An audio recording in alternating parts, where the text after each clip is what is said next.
اس پاکیزگی سے استوار ہو سکے، کیونکہ پاکیزگی پہلی شرط ہے اور پاکیزگی کی حد تو یہ ہے کہ انسان کی سوچ کی گہرائیاں تک جو ہے وہ پاک اور شفاف اور بالکل پاک صاف ستھرے اور میٹھے پانی کی طرح ہوں، کہ جس کے اندر جو ہے شفاف عکس نظر آتا ہو، کیونکہ یہ سوچ کی گہرائیاں ہی ہیں جو انسان کے وجود کو تعفن زدہ کرتی ہیں، اس کے وجود کو آلودہ کرتی ہیں، اور ان کا ذریعہ جو ہے ہمارے آنکھ کان ہیں، جن کے ذریعے سے ہم دیکھتے ہیں، سنتے ہیں، اور پھر زبان سے ان چیزوں کو ادا کرتے ہیں، عمل سے ان چیزوں کو ادا کرتے ہیں کہ جو ہمارے دلوں کو اور روحوں کو آلودہ اور پست اور گھٹیا بنا دیتے ہیں۔ تو ہم یہ کوشش کریں کہ ان چیزوں سے ہم خود کو دور کریں، اور وقت کے امام کی نصرت کے لیے جو جھنڈا جسے کہتے ہیں، جو پرچم جسے کہتے ہیں، جو علم جسے کہتے ہیں، بلند کیا تھا جناب سیدہ فاطمہ سلام اللہ علیہا نے، اس علم کی جو ہے اس کو آگے لے کر چلے اور اس کے علم بردار بننے کی اپنے اندر قابلیت پیدا کرے، کیونکہ یہ قابلیت ہم یہ سوچتے ہیں کہ ہم نہیں پیدا کر سکتے، تو ٹھیک ہے کہ ہم ظاہر معصومین نہیں ہیں، ہم عام انسان ہیں، گنہگار ہیں، خطا کار ہیں، کمزور ہیں، ہر لمحہ خطائیں کرتے ہیں، گناہ کرتے ہیں، بدکاریاں کرتے ہیں، جھوٹ بولتے ہیں، نہیں معلوم کیا کیا کرتے ہیں، مگر پھر بھی ہمارے وجود کے اندر یہ درد، یہ دبی ہوئی چنگاری جو ہے یہ بہت بڑی نعمت ہے کہ جو درد بن کر، آنسو بن کر ہمارے وجود کے اندر اس رزق کی مانند ہے، اس خاص رزق کی مانند ہے جو رب کریم نے صرف اپنے خاص لوگوں کو دیا ہے، جن کے قلوب میں رسول آل رسول اور اہل بیت کا مشن زندہ ہے، جن کے وجود کے اندر وہ درد زندہ ہے جو جناب سیدہ فاطمہ سلام اللہ علیہا بیان کرتی ہیں اپنے خطبات کے ذریعے، اپنے الفاظ کے ذریعے، اپنے افکار کے ذریعے، اپنی سوچ کے ذریعے، اپنے جو قیام کے ذریعے، اپنے اٹھنے بیٹھنے، اپنے آنسوؤں کے ذریعے، اپنے گریا کنا کے ذریعے، یہ سب چیزیں جو وہ بیان کرتی ہیں وہ اسی نظام الہی کی سمت بیان کرتی ہیں، جس کو آج ہم جب دیکھتے ہیں، جس دنیا کی حالت، تو دیکھتے ہیں کہ انسان سب سے زیادہ مظلوم اس وقت جس کی حالت ہے وہ انسان کی ہے، کیونکہ وہ ایک تو گمشدہ ہے، ایک غائب ہے، اوپر سے اس کو احساس بھی نہیں ہے اپنی گمشدگی کا کہ وہ مر چکا ہے زندہ رہتے ہوئے ہی، اور یہ اس کو احساس ہی نہیں ہے، تو اس وجہ سے ہم جس حالت میں، یہ بہت ہی کبھی حالت ہے، جبکہ رب نے جو ہمارے لیے مقام چنا ہے وہ ہمیشہ پرفیکشن کی طرف سفر کرنے کا ہے، اور اس میں انسان خدا کی سمت سفر کرتا ہے، اور وہ سفر جب کرتا ہے تو پھر وہ اپنے گرد و نواح کو حسین بناتا ہے، جمیل بناتا ہے، اس رب کی خاطر، اس رب کی محبت میں، اس رب کی اطاعت میں، اس رب کی بندگی میں، اور یہی چیزیں ہمیں رسول خدا اور اہل بیت اور جناب سیدہ فاطمہ سلام اللہ علیہا کے کردار بتاتی ہیں، کیونکہ دین اسلام انسان کو فطرت کے اوپر زندہ رہنے کی ایک جو ہمت دیتا ہے۔ بہرحال یہ کچھ چیزیں تھیں چھوٹی چھوٹی جو میں نے سوچا آپ سے شیئر کرتی چلو۔ ہمارے ساتھ موجود ہے سسٹر عالمہ مقصودہ نقی صاحبہ، ان کو ہم خوش آمدید کہیں گے اور ہدیہ تعزیت کہیں گے ہمیں اعضاء کے حوالے سے، اور آج جو ہم نے عنوان چنا ہے وہ چنا ہے، ایک تو قرآن کریم جو ہے خود اہل بیت کی تعریف کرتا ہے اور ان کا مقام، ان کی منزلت بتاتا ہے، اور یقینی طور پہ ان کا ہر عمل ہی قرآن ہے بنیادی طور پہ، اور قرآن کو اگر ہم لکھی ہوئی فارم میں دیکھیں، یعنی آئمہ کی جو زندگیاں ہیں، رسول خدا کی جو زندگی ہے، اس کو جب ہم لکھے ہوئے فارم میں دیکھیں تو وہ قرآن بن جاتا ہے، اور جب ہم ایک انسانی روپ میں دیکھیں تو وہ اہل بیت اور رسول خدا بن جاتے ہیں، تو یقینی طور پہ وہ تو مدح سرائی کرتا ہے، لیکن ہم آج یہ دیکھنے کی کوشش کریں گے کہ جناب سیدہ فاطمہ سلام اللہ علیہا کا قرآن سے کیسا تعلق تھا، وہ کیسی محبت رکھتی تھیں قرآن کریم سے، ان کی زبان سے قرآن، یعنی وہ قرآن کو کیسے متعارف کراتی ہیں اور وہ قرآن سے کیسا تعلق رکھتی ہیں، اور جب ہم ان کی اسوہ کو اپنے لیے رول ماڈل سمجھتے ہیں تو ہمارا تعلق کیسا ہونا چاہیے، وہ کیسا ذکر جو ہے اس کو بیان کرتی ہیں، کس ذکر سے ان کا تعلق بہت گہرا ہے،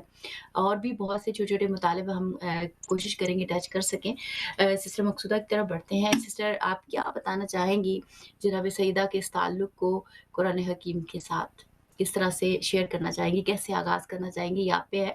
کہ کس طرح سے جناب سیدہ کا تعلق تھا قرآن کریم سے، اور وہ کیسے بتاتی ہیں اور قرآن کیسے بتاتا ہے، دونوں میں فرق کیا ہے، یہ بھی تھوڑا سا ہم جاننا چاہیں گے۔ بسم الله الرحمن الرحيم رب اشرح لي صدري ويسر لي أمري واحلل عقدة من لساني يفقهوا قولي اللهم صل على فاطمة وأبيها وبعلها وبنيها وسر المستودع فيها بعدد ما أحاط به علمك. پہلے تو بہت شکریہ سسٹر فائزہ کہ آپ نے بی بی فاطمہ الزہرا سلام اللہ علیہا اور قرآن پہ بولنے کا مجھے موقع دیا. اور سسٹر فائزہ جب ہم بی بی فاطمہ الزہرا سلام اللہ علیہا کی ذات کی طرف آتے ہیں تو قرآن اور بی بی فاطمہ الزہرا بھی مجھے سمجھ میں نہیں آ رہا کہ میں کہاں سے اس کو شروع کروں، یعنی کس جگہ سے اس کو لے آؤں. اگر ہم بی بی فاطمہ الزہرا اور قرآن کا جو آپس میں کنیکشن دیکھتے ہیں نا، تو دونوں کا کنیکشن ایک دوسرے کے ساتھ بہت ہی عجیب طریقے سے اور بہت ہی خوبصورت کنیکشن ہے. ہم جب بی بی فاطمہ الزہرا کو ڈھونڈنا شروع کرتے ہیں تو قرآن کے اندر ڈھونڈتے ہیں، اور قرآن جو بی بی فاطمہ الزہرا کی اتنی معرفت کرواتا ہے، اتنی خوبصورت معرفت کرواتا ہے کہ وہی کہ ہم سوچ بھی نہیں سکتے. یہ چھوٹی سی سورہ ہے نا، اِنَّا أَعْطَيْنَاكَ الْكَوْثَرَ فَصَلِّ لِرَبِّكَ وَانْحَرْ. اگر ہم یہ چھوٹی سی سورہ پڑھتے ہیں، اور بظاہر تو بہت چھوٹی سی سورہ ہے، قرآن کی سب سے چھوٹی سورہ، لیکن اگر ہم اس کے ایک ایک لفظ کے اندر جاتے ہیں نا تو بہت بہت بڑی جو ہے وہ ہمیں چیزیں ملتی ہیں. اور یہاں سے واضح پتہ چل رہا ہوتا ہے کہ خداوند عالم فاطمہ الزہرا سلام اللہ علیہا کا تعارف کروا رہا ہے، انٹروڈکشن کروا رہا ہے، اور بی بی کی جو معرفت دے رہا ہے وہ چھوٹی سی سورہ کے ذریعے سے دے رہا ہے. اور پھر پورے انسانوں کے ذہنوں کو ہلا کے رکھ دیا پروردگار عالم نے کہ انا اعطیناک الکوثر فصلی لربک وانحر ان شانئک هو الابتر. اور اس کے بعد بھی سسٹر فائزہ ویسے تو اگر ہم دیکھیں تو بہت زیادہ ایسی ہمیں آیتیں بہت زیادہ ملتی ہیں بی بی زہرا سلام اللہ علیہا کے بارے میں، لیکن ایک جو سورہ کوثر ہے یا جو دوسری سورہ اگر ہم دیکھتے ہیں کہ وہ ہے والضحیٰ. والضحیٰ کو جب ہم پڑھتے ہیں نا، یہ اتنی خوبصورت سورہ ہے، اور سورہ والضحیٰ بھی میرے محمد مصطفیٰ صلی اللہ علیہ وآلہ وسلم کے ساتھ تعلق رکھتی ہے. یہ پوری سورہ اپنے رسول خدا کے بارے میں بتاتی ہے. والضحیٰ واللیل اذا سجی ما ودعک ربک وما قلی وللآخرۃ خیر لک من الاولی ولسوف یعطیک ربک فترضی. اب دیکھیں میں اس سورہ کی تفسیر نہیں کر رہی، لیکن اگر ہم اس سورہ کے اندر آتے ہیں نا سسٹر فائزہ، تو پوری کی پوری اللہ کہتا ہے والضحیٰ واللیل اذا سجی. مجھے قسم ہے سورج کی روشنی کی، مجھے ضحیٰ کی قسم ہے، مجھے دھوپ کی قسم ہے. والضحیٰ واللیل اذا سجی. اور اس رات کی قسم پیچھے پیچھے آتی ہے، جو سجا ہو جاتی ہے، چھا جاتی ہے، جاتا ہے. اور پھر اللہ جو ہے محمد مصطفیٰ صلی اللہ علیہ وآلہ وسلم کو بیان کرنا شروع کر دیتا ہے. ما ودعک ربک وما قلی. تمہارے رب نے تمہیں ذرا برابر بھی نہیں چھوڑا. سسٹر فائزہ یہ وہ سورہ ہے جس میں اللہ رسول خدا کی پیدائش سے لے کر جتنے بھی میرے محمد صلی اللہ علیہ وآلہ وسلم کے ساتھ واقعات پیش ہوئے ہیں، اور جہاں جہاں اللہ نے ان کا ہاتھ پکڑا ہے، وہ سب اس چھوٹی سی سورہ میں اللہ نے پوری کی پوری محمد مصطفیٰ صلی اللہ علیہ وآلہ وسلم کی زندگی کو بیان کر دیا. صرف زندگی کو نہیں بلکہ آخرت کو، قیامت کے دن. وَلَسَوْفَ يُعْطِيكَ رَبُّكَ فَتَرْضَىٰ. اے میرے محمد، اللہ تجھے اتنا دے گا کہ تم خوش ہو جاؤ گے، راضی ہو جاؤ گے. اور وہ کیا ہے؟ شفاعت ہے. یہاں میں جو اس سورہ کے بارے میں جب ہم بات کرتے ہیں، اگر اس سورہ کے لاسٹ میں جب ہم آتے ہیں نا سسٹر فائزہ، اس میں اللہ کہتا ہے کہ اللہ کہتے تم یتیم نہیں تھے، تم جو ہے تم بھول نہیں گئے تھے، تم یتیم تھے، میں نے تمہاری مدد کی. تم غریب تھے، تمہیں میں نے دیا. پھر اللہ کہتا ہے تم بھول گئے تھے، تمہیں میں نے ہدایت دی. یعنی ساری چیزیں کہنے کے بعد اللہ کہتا ہے وَأَمَّا بِنِعْمَةِ رَبِّكَ فَحَدِّثْ. لیکن وہ تمہاری نعمت جو اللہ نے تجھے دی ہے، اس کو فحدث، اس کو سب کو بیان کرو. اور وہ نعمت کون سی ہے یہ سب بتاتے ہیں سسٹر فائزہ. وہ نعمت ہے بی بی فاطمہ الزہرا کی نعمت، جس کو خدا نے، جس کو حدیث ہے، جسے ان کا جو لقب ہے وہ محدثہ ہے. تو اللہ کہتا ہے سب نعمتیں ایک طرف، اے میرے محمد جو میں نے فاطمہ الزہرا انا اعطیناک الکوثر تمہیں دی ہے، وہ نعمت سب سے الگ ہے، تو تم اس کا ذکر کرو. تو یہاں جب ہم دیکھتے ہیں سسٹر فائزہ تو وہ کہتے ہیں، میں وہی کہتی ہوں نا، اگر میں بولنا شروع کر دوں گی تو مجھے لگتا ہے ہمارے پاس 1 گھنٹہ بھی پورا نہیں پڑے گا. لیکن اگر ہم بی بی فاطمہ الزہرا کی قرآن کے ساتھ کنیکشن دیکھتے ہیں، اللہ اس کے لیے بھی اتنی خوبصورت طریقے سے ذکر فرماتا ہے. میں قرآن کی ہی آیت سے اس کا پروف دوں گی، اور پھر بی کا جو ہم قرآن کے ساتھ تعلق ہے اس کی بھی بات کریں گے. سسٹر فائزہ اللہ کہتا ہے اللہ نور السماوات والارض، اللہ جو ہے وہ زمین اور آسمان کا نور ہے. یہ ہم پڑھتے ہیں. اور آپ یقین کریں کہ قرآن کی سب سے زیادہ جو مشکل ترین آیت ہے، جس کی مجھے تفسیر کرنے میں، آیت کی بات کروں گی، جس کی تفسیر کرنا مجھے اتنا مشکل لگتا ہے، اتنا مشکل لگتا ہے کہ میں آپ کو بتا نہیں سکتی. اور ہمارے علماء بھی کہتے ہیں کہ قرآن کی سب سے زیادہ مشکل ترین آیت جس کی تفسیر کرنا یعنی بہت مشکل ہوتا ہے وہ ہے، اور قرآن کی سب سے مشکل ترین آیت بھی سورہ نور کی آیت نمبر 35 ہے. ٹھیک ہے، اللہ اس میں کہتا ہے اللہ نور السماوات والارض مثل نورہ کمشکاۃ فیہا مصباح المصباح فی الزجاجہ زجاجہ کأنہا کوکب دری. مسلسل یہ بات بیان کرنے کے بعد آپ دیکھو کہ آیت نمبر 36 میں اللہ کہتا ہے، 36 میں اللہ کہتا ہے یہ نور کہاں پر جاتا ہے؟ اللہ کہتا ہے یہ جو نور ہے نا وہ خاص گھروں کے اندر نازل ہوتا ہے، اور ان گھروں کے اندر جہاں پر شام تک اور شام سے صبح تک اللہ کی حمد و ثنا اور تسبیح اور اللہ کا ذکر ہوتا ہے، وہ بھی اللہ کی مرضی سے. تو آپ دیکھو خدا بتا رہا ہے کہ فاطمۃ الزہرا کا گھر وہ ہے جہاں پر صبح شام قرآن کی تلاوت ہوتی ہے، جہاں سے صبح شام قرآن کا ذکر ہوتا ہے. ایک چھوٹی سی مثال دوں گی، پھر میں اس کو ختم کروں گی، پھر آپ اپنے اگلے سوال کی طرف ضرور آئیے گا. سسٹر فائز، ایک چھوٹی سی مثال ہے. جناب فضا کتنا وقت تک بی بی فاطمہ الزہرا کے گھر میں رہی اور کتنے ٹائم کے بعد بی بی کے گھر پہ آئی. وہ بی بی فضا جو ہے وہ ان کے ساتھ جب جو بھی کوئی بات کرتا تھا وہ قرآن سے جواب دیتی تھی. وہ فضا جو کنیز بی بی فاطمۃ الزہرا ہے، تو ہم سوچ سکتے ہیں کہ بی بی فاطمۃ الزہرا سلام اللہ علیہا کی جو کنیکشن ہے وہ قرآن کے ساتھ کیسی ہوگی. بی بی ہر بات کا جواب، ہر چیز کا جواب قرآن سے دیتی ہے. اور اگر ہم انشاءاللہ اس پہ بھی ہم آئیں گے، اگر ہم بی بی کے خطبات کو کھول کے دیکھتے ہیں نا، تو بی بی کے خطبات میں جو خطبہ فدق جس کو کہا جاتا ہے، صرف اور صرف خطبہ فدق کے اندر بی بی نے 55 آیتوں کو بیان کیا. 55 آیتیں قرآن کی جس میں خطبہ فدق کے اندر بی بی فاطمۃ الزہرا نے ان آیتوں کا ذکر کیا. سسٹر فائزہ، مجھے ایک شکایت ہمیشہ رہتی ہے، مجھے کیا ہم دونوں کو ایک شکایت ہمیشہ ضرور رہتی ہے کہ ہم یہ کہتے ہیں، ایک تو توحید کا ذکر ہم کہتے ہیں کہ ہمارے ہاں بہت کم ہوتا ہے، دوسرا یہ کہ جو خطبے ہوتے ہیں نا، ان خطبوں کا جو اصل چہرہ ہوتا ہے وہ نہیں بیان کیا جاتا. وہ خطبوں کے اندر ہر کوئی اپنے مطلب کی چیز لے لیتا ہے، باقی چھوڑ لیتا ہے. مجھے وہ ہوتا ہے کہ کیوں کاش جب ہم خطبوں کی بات کرتے ہیں، خطبہ فدق کی بات کرتے ہیں، ایک دفعہ ہم بیٹھ کر اس پہ ڈسکس کریں کہ کیوں بی بی فاطمۃ الزہرا نے 6600 پلس آیتوں میں سے یہ 55 آیتیں چوز کی. خطبہ فدق میں ان آیتوں میں کیا راز ہے، کیا سیکرٹ ہے، کیا چیز ہے جو بی بی جو ہے وہ مسجد نبوی میں ان آیتوں کو بیان کرتے ہیں. ان آیتوں کو ہمیں پھیلانا چاہیے، کیونکہ بی بی نے ان آیتوں کو پروف کیا رسول خدا کی بات، اور اپنے ایسے خطبے کے اندر جو خطبہ یعنی اس خطبے کے ٹکر کا کوئی خطبہ تھا ہی نہیں. 25 سال کے بعد مولا کائنات امیر المومنین علی علیہ السلام نے اس خطبے کی ٹکر میں خطبہ دیا تھا، یعنی خطبہ فدق پھر خطبہ شکشکیہ دیا تھا. تو ہم اس بات پہ کیوں کام نہیں کرتے کہ وہ کون سی آیت ہے، اور ہمیں ان آیتوں پہ کام کرنا ضروری ہے ہمارے لیے. جی بالکل، بہت ہی اہم آپ نے ایسپیکٹ بیان کیا ہے. اس میں جو ایک اہم بات جو آپ کی بات سے نکلتی ہے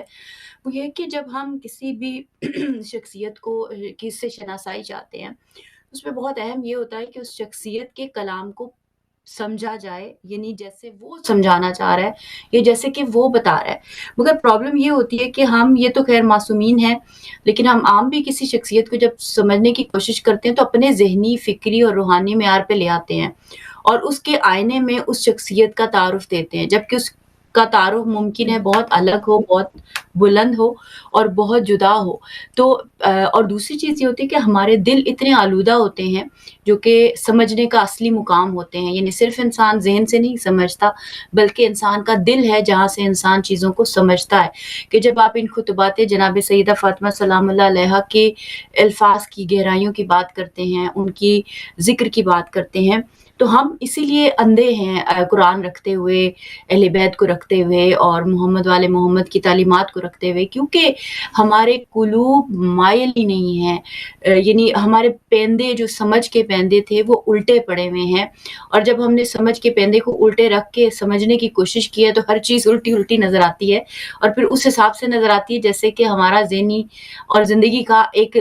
سطحی سا معیار ہوتا ہے. آنیسٹلی اسپیکنگ میں تو ایسے ہی دیکھتی ہوں ان کو. یہی حال ہم نے قرآن کریم کے ترجموں کا کیا ہے، اور یہی حال ہم نے ان ہستیوں کے تعارف میں اور ان کی شناسائی کے اعتبار سے کیا ہے. پہلے قلوب کو اتنا شفاف اور پاک ہونا چاہیے کہ ان ہستیوں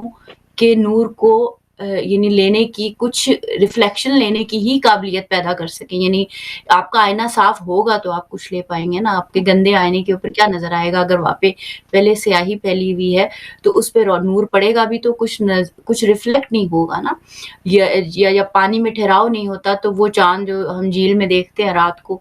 وہ نظر نہیں آ سکتا، ان دا سینس کہ وہ اس میں اپنا عکس دکھا ہی نہیں سکتا، اس خوبصورتی کو اور حسن کو کی جلوہ گری دکھا نہیں سکتا کہ جو اس جھیل کے اندر رات کو جب پورا چاند ہوتا ہے. یہی حساب ہم نے ان نورانی کلام کے ساتھ کیا ہے. تو دل کا پاک رکھ کے، ذہن کا پاک رکھ کے،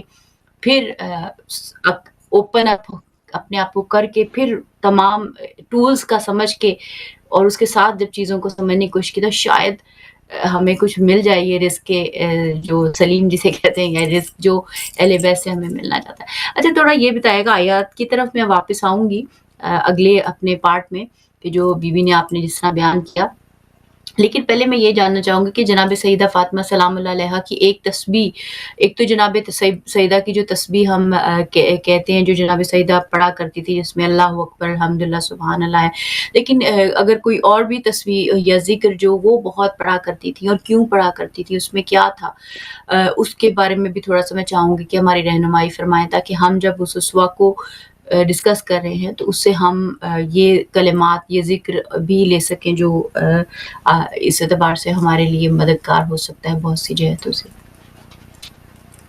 جی سسٹر فائزہ، جس طرح سے آپ نے بہت پیاری بات کی کہ بی بی فاطمہ الزہرا اکثر تسبیح پڑھا کرتی تھی، اور وہ تسبیح بی بی فاطمہ الزہرا، پھر سے ایک بات تو بی بی کے جو دوسرے اذکار ہیں ان کی طرف جانے سے پہلے ضرور ایک چیز کہنا چاہوں گی کہ سسٹر فائزہ،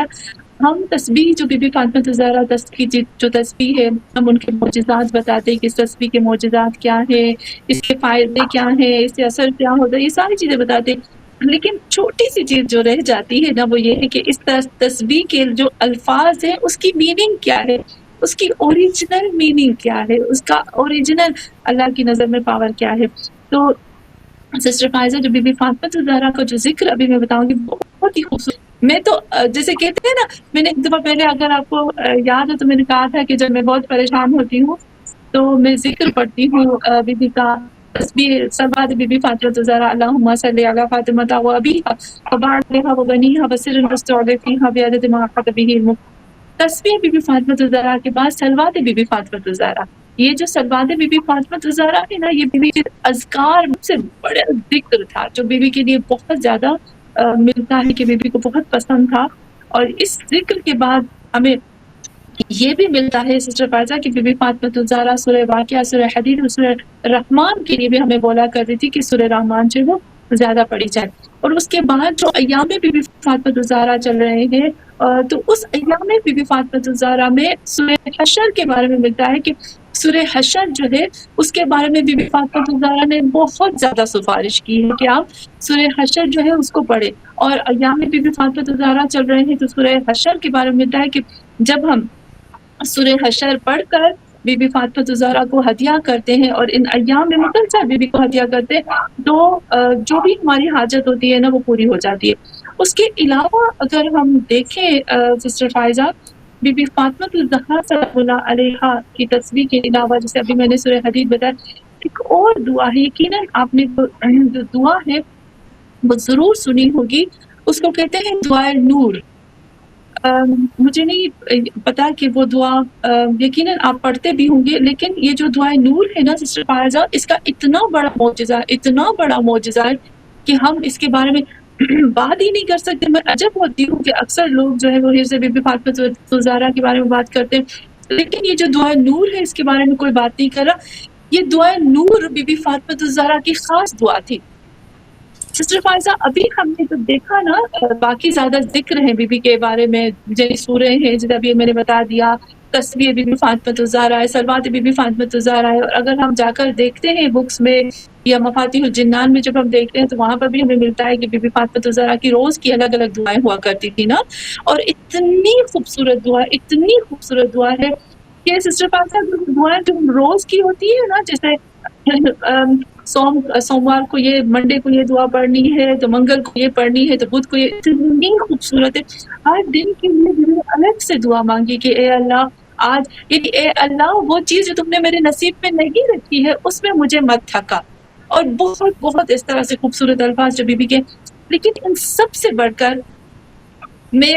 اس دعا کو ضرور بیان کرنا چاہوں گی سسٹر فائزہ. اس کا معجزہ تو میں نے خود اپنی آنکھوں سے دیکھا ہے، یہ ہے دعائے نور. اور یقیناً میں اس دعا کو پڑھوں گی تو آپ کو یاد آ جائے گا کہ یقیناً آپ اس کو جانتے بھی ہوں گے. یہ دعا ہے بسم اللہ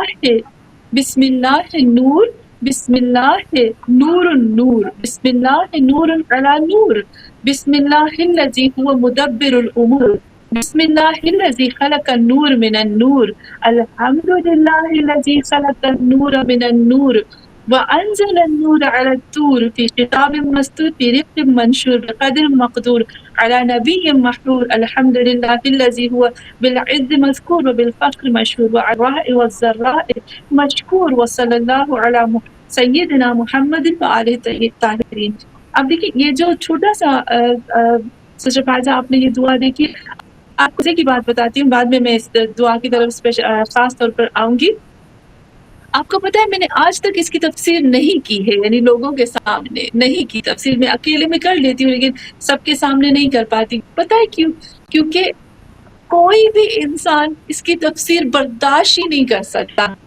ہم قرآن کی جب ابھی میں نے آپ کو بتایا کہ سورہ نور کی آیت نمبر 35 بہت مشکل آیت ہے، اس کی بھی تفسیر ہم سب برداشت کر لیتے ہیں، لیکن دعائے نور کی تفسیر امپاسبل ہے کہ عام لوگ اس کو ہضم کر سکے، پکڑ سکے یا اس کو لے سکے. یعنی اتنی مشکل، اتنی بڑی، اتنی خوبصورت، اس کے اندر علم ہے، اس کے اندر نبوت ہے، اس کے اندر توحید ہے، اس میں سارے نچوڑ موجود ہے. اب خود دیکھیں بسم اللہ نور. اب بسم اللہ کا ترجمہ الگ ہو گیا، اللہ کا الگ ہو گیا، نور کا الگ ہو گیا، پھر نور علی نور، مدبر الامور، خلق النور من النور. سب سے بڑی چیز یہاں یہ آتی ہے خلق النور من النور. یہ نہیں سمجھ میں نہیں آتا کہ اس کی تفسیر ہو کیسے، اس کو بیان کر سکے. وانزل النور علی الطور فی کتاب مستور فی رق منشور، یعنی بہت زیادہ بقدر مقدور علی نبی محبور. اور پھر یہاں پر ہم جب دیکھتے ہیں تو ایک عجیب سی اور بہت بہت بہت پاورفل اور طاقتور یہ دعا ہے بی بی فاطمہ الزہرا کی. یہ دعا بہت زیادہ بی بی پڑھا کرتی تھی اور اس دعا سے بی بی کو بے انتہا محبت تھی. جیسے ہم تسبیح بی بی فاطمہ الزہرا کی بات کرتے ہیں نا، اسی طریقے سے بی بی کو اس دعا سے شدید محبت تھی. اور یہ دعائے نور کے نام سے مشہور، اور یہ دعا بی بی فاطمہ الزہرا سلام اللہ علیہا کو محمد مصطفیٰ صلی اللہ علیہ وآلہ وسلم نے تعلیم دی تھی. اور پھر بی بی فاطمہ الزہرا نے جناب سلمان فارسی کو یہ دعا سکھائی. جب جناب سلمان فارسی کو یہ دعا سکھائی نا تو جناب سلمان فارسی خود کہتے ہیں کہ میں نے اس دعا سے مکہ اور مدینہ کے اندر ہزاروں لوگ، یہ جناب سلمان فارسی خود اپنی زبان سے بتاتے ہیں، میں نے یہ دعا بی بی فاطمہ الزہرا سے سیکھی، مجھے انہوں نے علم دیا اس دعا کا، اور میں نے مکہ اور مدینہ کے اندر ہزاروں بیماروں کو ٹھیک کیا. اور خاص طور پر یہ جو بی بی فاطمہ الزہرا کی یہ جو دعا سسٹر فائزہ، اس کے بارے میں ملتا ہے کہ یہ جو بی بی بہت پڑھا کرتی تھی. اور یقیناً جب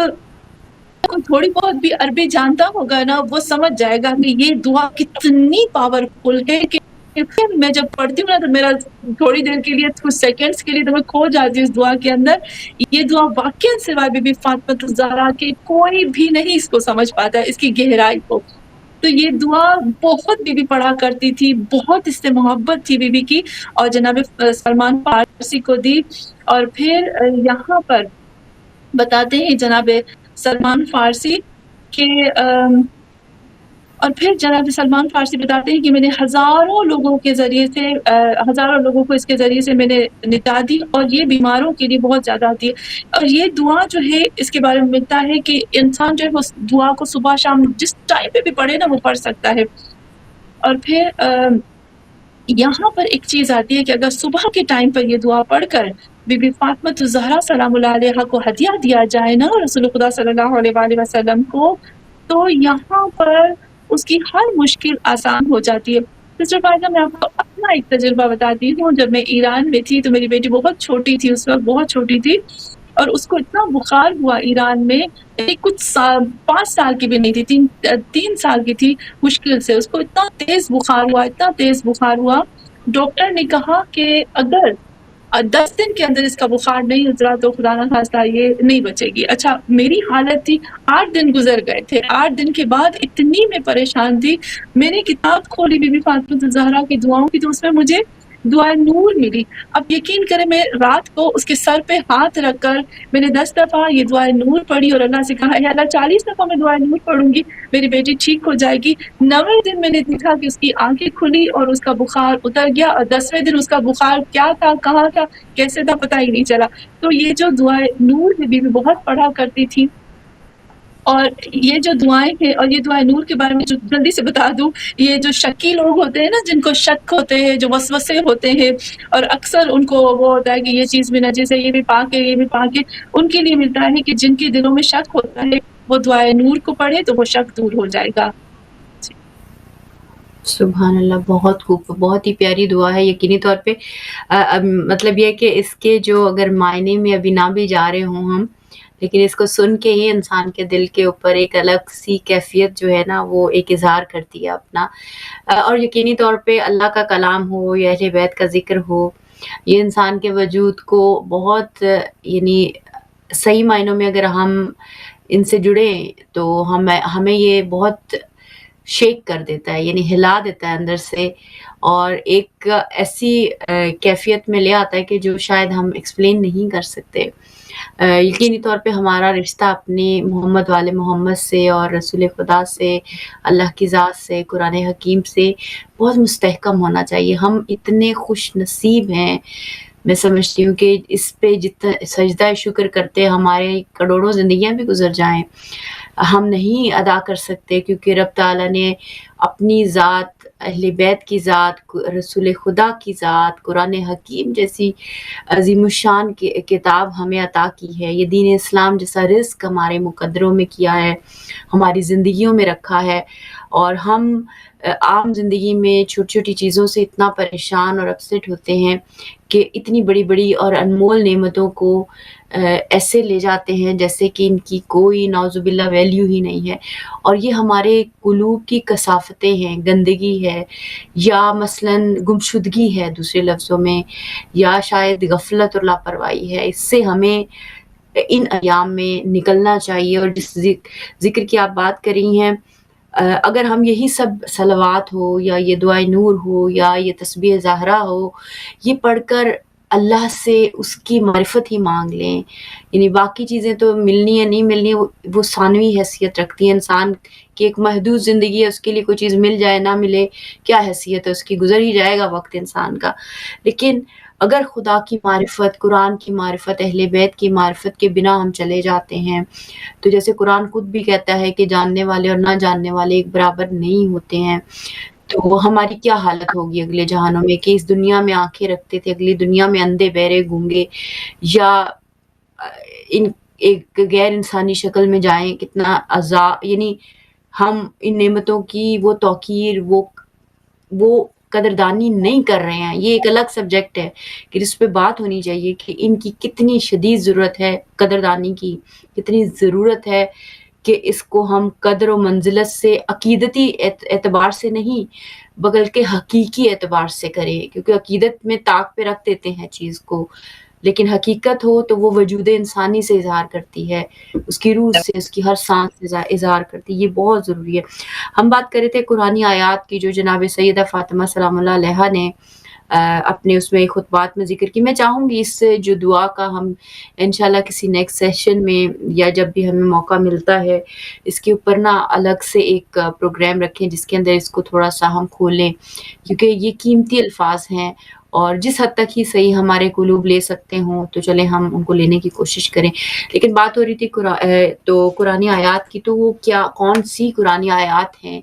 جس طرح آپ نے بیان کیا 50 سے 55 غالباً جو بیوی جناب سیدہ فاطمہ نے اپنے خطبات میں استعمال کی ہیں، تو وہ کیوں کی ہیں، ان کے پیچھے کیا ریزن تھی اور وہ ان میں کیا خاص راز ہیں اور وہ کیا سب ہے، کس طرح بیان کرنا چاہیں گے اس اعتبار سے آپ؟ جی سسٹر فائزہ، پہلے تو میں ایک چیز کہوں گی کہ بہت پیاری بات آپ نے کیا. دوسری بات یہ کہوں گی کہ یہ جتنی بھی آیتیں ہیں 55 آیتیں، تو اس تک مجھے نہیں لگتا کہ آج ہم پہنچ پائیں گے. یعنی ایک پروگرام ہم ایسا کریں جس میں ہم صرف ان آیتوں کا ذکر کریں نا، کہ ضرور آخر کیا ریزن ہے کہ بی بی نے ان آیتوں کو چوز کیا. لیکن تھوڑی سی چیزیں جو میں قرآن کی طرف آنا چاہوں گی اور چاہوں گی کہ ان آیتوں کو بی بی کی طرف لے آئے. سسٹر فائزہ، میں چاہتی ہوں اگر آپ مجھے اجازت دو تو میں دو حصوں میں یہ جو قرآن کی آیتیں ہیں، قرآن کو 2 حصوں میں ڈیوائڈ کر دوں بی بی کے خطبے کے اندر، کیونکہ بی بی نے اپنے خطبے میں اس خطبے کو قرآن کے لیے 2 حصوں میں ڈیوائڈ کر دیا بی بی نے. اگر ہم اس خطبے کو کھول کے دیکھیں نا، جہاں پر ذکر ہے یعنی قدر کا جو بھی ذکر آیا ہے، اس میں بی بی نے قرآن کو 2 حصوں میں بتایا ہے. ایک حصہ کیا ہے قرآن کا، ایک حصہ وہ ہے سسٹر فائزہ کہ جو آیتوں کو بی بی نے چوز کیا ہے، کہ ہر ٹاپک پہ، توحید پہ، نبوت پہ، امامت پہ، فتح پہ، ہر اس پہ اپنا حصہ لینے پر ان پر جو بی بی نے آیتوں کو بیان کیا ہے اور اسے پروف کیا ہے. ایک یہ ہو گیا کہ قرآن کو بی بی نے اپنا گواہ بنایا ہے، ایک طرح سے کہہ سکتے ہیں. اور دوسرا جو پارٹ میں چاہتی ہوں وہ یہ ہے کہ ایک اب دیکھیں، جب ہم خطبہ بی بی فاطمہ الزہرا کا کھول کے سسٹر فائزہ پڑھتے ہیں نا، تو اس میں آپ دیکھو گے کہ جہاں بی بی فاطمہ الزہرا سلام اللہ علیہا اس خطبے کے اندر توحید کی بات کرتی ہے، نبوت کی بات کرتی ہے، امامت کی بات کرتی ہے، قیامت کی بات کرتی ہے، اور پھر کافی ایسی باتیں ہیں جو بھی صورت کے اندر کرتی ہے. وہاں پر بی بی الگ سے ایک چیپٹر بیان کرتی ہے، قرآن کیا ہے تمہاری زندگیوں میں. یعنی دیکھیے قرآن کی ویلیو کیا ہے تمہاری زندگی میں، ایک الگ سے بی بی ٹاپک اور ایک چیپٹر بی بی بیان کرتی ہے. تو یہاں جب ہم اس چیز کی طرف آتے ہیں نا سسٹر فائزہ، تو اس کو آپ دیکھیں، اگر آپ کہیں تو میں اس چیپٹر کی طرف آؤں، پھر ضرور ان ضرور. آیتوں کو بھی ہم بات کر سکتے ہیں. تو یہاں جب ہم آتے ہیں بی بی کے لیے، تو سب سے پہلے بی بی ہمیں، جیسے میں عجب ہو گئی سسٹر فائزہ جب میں نے یہ خطبہ پڑھا اور خطبے کے اندر میں کاؤنٹ کر رہی تھی، بی بی کی باتوں کو کاؤنٹ کر رہی تھی، بی بی کے الفاظ کو کاؤنٹ کر رہی تھی. یقیناً آپ بھی سنیں گے تو یا تو آپ کو پہلے سے پتہ ہی ہوگا کہ اس خطبے کے اندر بی بی نے میرے مولا کائنات امیر المومنین کی 10 کوالٹیز بیان کی ہیں، لیکن اس خطبے کے اندر بی بی نے قرآن کی 18 کوالٹیز بیان کی ہیں. 18 کوالٹیز بی بی نے صرف قرآن کی بیان کی، مولا علی کی 10 کوالٹیز بیان کی ہے. یعنی بی بی نے 8 صفتیں قرآن کی ایکسٹرا بیان کی ہے مولا کائنات سے. اس کا مطلب کیا ہے؟ بی بی کہتی ہے قرآن کو تھامو گے تو علی کو پکڑ سکو گے، اگر علی کی طرف آنا ہے تو قرآن کو پکڑ کر لے آؤ. تو میں تھوڑا سا چاہتی ہوں سسٹر ضرور فائزہ ضرور آپ کہ بیان کیجیے، کوئی مسئلہ. میں اس قرآن کی جو بی بی نے بتایا بہت ہی خوبصورت ہے. میں جلدی جلدی سے اس کو کرتی ہوں تاکہ پھر ہم ان آیتوں کی طرف آ جاؤں. بی بی نے جو بی بی کے الگ الگ چیپٹر ہے نا، توحید کا، نبوت کا، امامت کا. اچھا اس میں بی بی، اچھا مزے کی بات یہ آتی ہے، مجھے وہی افسوس ہوتا ہے سسٹر فائزہ جب ہم باتیں کرتے ہیں بی بی کے خطبے کے بارے میں، بی بی کے بارے میں، تو وہی آتا ہے کہ ہم وہ پارٹ چوز کرتے ہیں جو ہمارے مقصد کا ہوتا ہے، باقی ہم نہیں کرتے. آپ دیکھیں کہ بی بی فاطمہ الزہرا نے جو فقہی مسائل ہیں نا، ان کو بھی بی بی نے بیان کیا ہے، اور بی بی نے فقہی مسائل کا جو سبب ہے، جو ریزن ہے نا، وہ بھی بتایا، جو سائنس بتاتی ہے. جو آج سائنس کے نا چیزیں، وہ بی بی فاطمہ الزہرا نے اپنے خطبے کے اندر پہلے سے بتا دیا. اللہ کے حلال کا، حرام کا فلسفہ، اس کا ریزن، اس کا سبب، سب کچھ اس میں بتا دیا. حلال، حرام، فقہی مسائل، سب اس کے بعد الگ سے ایک چیپٹر ہے جس میں بی ڈسکس کرتی ہے، بات کرتی ہیں جیسے نبوت، توحید، امامت کے بارے میں، ویسے ہی قرآن کے بارے میں. اور اس کو اسٹارٹ کیسے کرتی ہے؟ بہت ہی خوبصورت انداز میں کہتی ہے انتم عباد اللہ نصب امرہ و نہیہ، تم لوگ اللہ کے بندے ہو. انتم کہہ کر پکارا، اے لوگوں جو مسلمان ہو، تم لوگوں کو پتا ہے کہ تم کیا ہو؟ آپ اللہ کے بندے ہو. اور پھر یہاں فرماتی ہے نصب امرہ و نہی، تم لوگوں کو منسوب کیا گیا، تم لوگوں کو جوڑا گیا، تم لوگوں کو یہاں پر رکھا گیا ہے تاکہ تم لوگ نصب ہی چوز کیا گیا ہے، تم کو بلایا گیا ہے، تم کو گھڑا گیا ہے. کس چیز کے لیے؟ امر ہی و نہی ہی. اللہ نے اپنے امر کے لیے اور نہیں کے لیے، اپنے حکم کے لیے یہ کام کرو اور یہ کام نہ کرو، اس کے لیے پروردگار عالم نے تجھے چنا ہے، تجھے خطاب کیا ہے. وَحَمَلَةُ دِينِهِ وَوَحْيِهِ، اور تم دیکھیں کتنی خوبصورت بات کی سسٹر فائزہ. تھوڑی دیر کے لیے اگر ہم ہماری جتنی بھی جنریشن ہے یا ہم سب تھوڑی دیر کے لیے بالکل بھی یہ کچھ بھی نہ سوچیں، اور بی بی کے جتنے بھی خطبات جو ہے فدق کے بارے میں جو کچھ ہے اس کے بارے میں ہم کچھ بھی نہ سوچیں، فقط اور فقط ہم اس پیراگراف پر فوکس کریں کہ جو بی بی کہتی تم لوگ کیا چیز ہو، تم لوگ وحملۃ الدین ہو، اور تم جو ہو وہ دین کے حامل ہو، اور وہ وحی ہی، اور اس کے وحی کے اٹھانے والے ہو، وہ امنا اللہ ہے، اور تم جو ہے وہ اللہ کے امین ہو. اور یہاں پر آپ دیکھو علی انفسکم وبلغاؤکم الی ذائکم حق لہ فیکم وعہد قدمت الیکم. یہاں پر بھی بی بی اتنی بڑی چیز ہمیں بتا رہی ہے کہ تم جو ہے دین کو اٹھانے والے، وحی کے اٹھانے، اللہ کی جو وحی ہے نا، امین ہو تم. کس چیز کے امین ہو؟ تم پروردگار عالم کے اندر جو احکامات الہی ہے اس کے امین ہو. تم اللہ کی وہ امت ہو جو اس کے احکام کو اوپر بیان کرنے والے ہو، تم حق کو بچانے والے ہو. اور پھر یہاں پر بھی بی بی فرماتی ہے کہ تم سے اس کا عہد لیا گیا اور تم جانشین ہو. کس چیز کے جانشین ہو؟ یہاں تم جو ہے جانشین ہو. اور یہاں سے اب قرآن کی بات شروع ہو جاتی ہے، اور بی بی خود فرماتی ہے وہ قرآن، یا کہتے ہیں بی بی کہتی ہے کہ کتاب اللہ ناطق والقرآن الصادق. اور تم لوگوں کو پروردگار عالم نے کیا کیا ہے؟ قرآن دیا ہے، اور تم کو قرآن دے کر خداوند عالم نے اپنا امین بنایا، اور پھر اللہ نے تمہیں دین کا حامل بنایا، وحی کا حامل بنایا. اب قرآن کون سی کتاب ہے؟ اب یہاں پر بی بی جو ہے ایک ایک لفظ بتاتی ہے. سسٹر فائزہ اگر میں تو پورا پیراگراف نہیں، وہ جو شروع کے الفاظ اس کو بہت ڈیپتھ میں نہیں جا پا رہے، لیکن ہمیں چاہیے کہ ہم اس کی گہرائی میں جائیں. تو اب دیکھو بی بی اب الفاظ شروع کرتی ہے قرآن کے لیے. کہتی ہے کہ سب سے پہلے جو بی بی نے قرآن کی صفت بیان کی، کتاب اللہ ناطق، وہ اللہ کی کتاب ہے جو نطق کرتی ہے، جو بولتی ہے.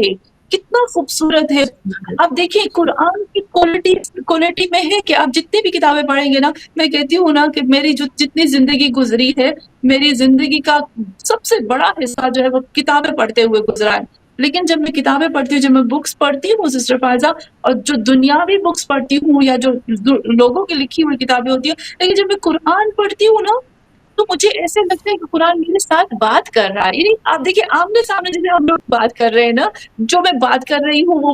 وہ جو ہے وہ مجھے رپلائی کر رہا ہے، اچھا ایسا نہیں ہے، ایسا بالکل ایسے لگتا ہے کہ قرآن کتاب نہیں ہے بلکہ ایک ایسا نور ہے جو میرے ساتھ ڈسکس کر رہا ہے، میرے ساتھ بات کر رہا ہے، مجھے سمجھا رہا ہے، کبھی مجھے ڈانٹ رہا ہے، کبھی مجھے ڈرا رہا ہے، کبھی مجھے خوشخبری دے رہا ہے، کبھی مجھے اچھا بول رہا ہے، کبھی مجھے برا بول رہا ہے، کبھی کہتا ہے اچھا کام کیا، کبھی میری تعریف کرتا ہے، اور کبھی وہ میری مذمت کرتا ہے. تو یہاں آپ دیکھیں قرآن اللہ کی ایسی کتاب ہے جو ناطق ہے. اور دوبارہ بی بی نے کہا والقرآن صادق، قرآن سچ بولنے والی کتاب ہے. قرآن کے اندر چیلنج کرتا ہے نا قرآن کہ کوئی ہے جو بتائے کہ قرآن جو ہے وہ جھوٹ بولتا ہے. سسٹر فائزہ میں ایک بی بی فاطمہ زہرا کا جب خطبہ پڑھ رہی تھی نا، پتہ نہیں سب کے ساتھ ایسا ہوتا ہوگا جو بھی خطبہ پڑھتے ہوں گے، لیکن اس کے اندر ایک لفظ تھا، بی بی نے خود فرمایا کہ اے لوگوں، جو میں لفظ بول رہی ہوں نا یہ سچ ہے، میں کوئی ٹیڑھا پن نہیں جاتی، میں سیدھی سچی کھری بات کر رہی ہوں، اور میری بات کے اندر نہ تمہیں ٹیڑھا پن ملے گا، نہ دو چیزیں ملیں گی، یا نہ دو الفاظ مختلف ملیں گے، نہ دو قول مختلف ملیں گے، آپ دیکھو قرآن کے جیسی میری تمہیں بات ملے گی جیسے قرآن ہے۔ اور پھر بی بی نے جو دوسری چیز بتائی سسٹر فائزہ، وہ ہے النور الساطع، قرآن ایک ایسا نور ہے جو بلند ہو رہا ہے، وَضِيَاءُ الْإِمَعِ، اور پھر یہاں پر بتاتی ہے ایک ایسا ذو ہے، ایک ایسی روشنی ہے جو لمع ہم کہتے ہیں لمعان، لمعہ کا مطلب ہوتا ہے کہ کوئی روشن اور واضح،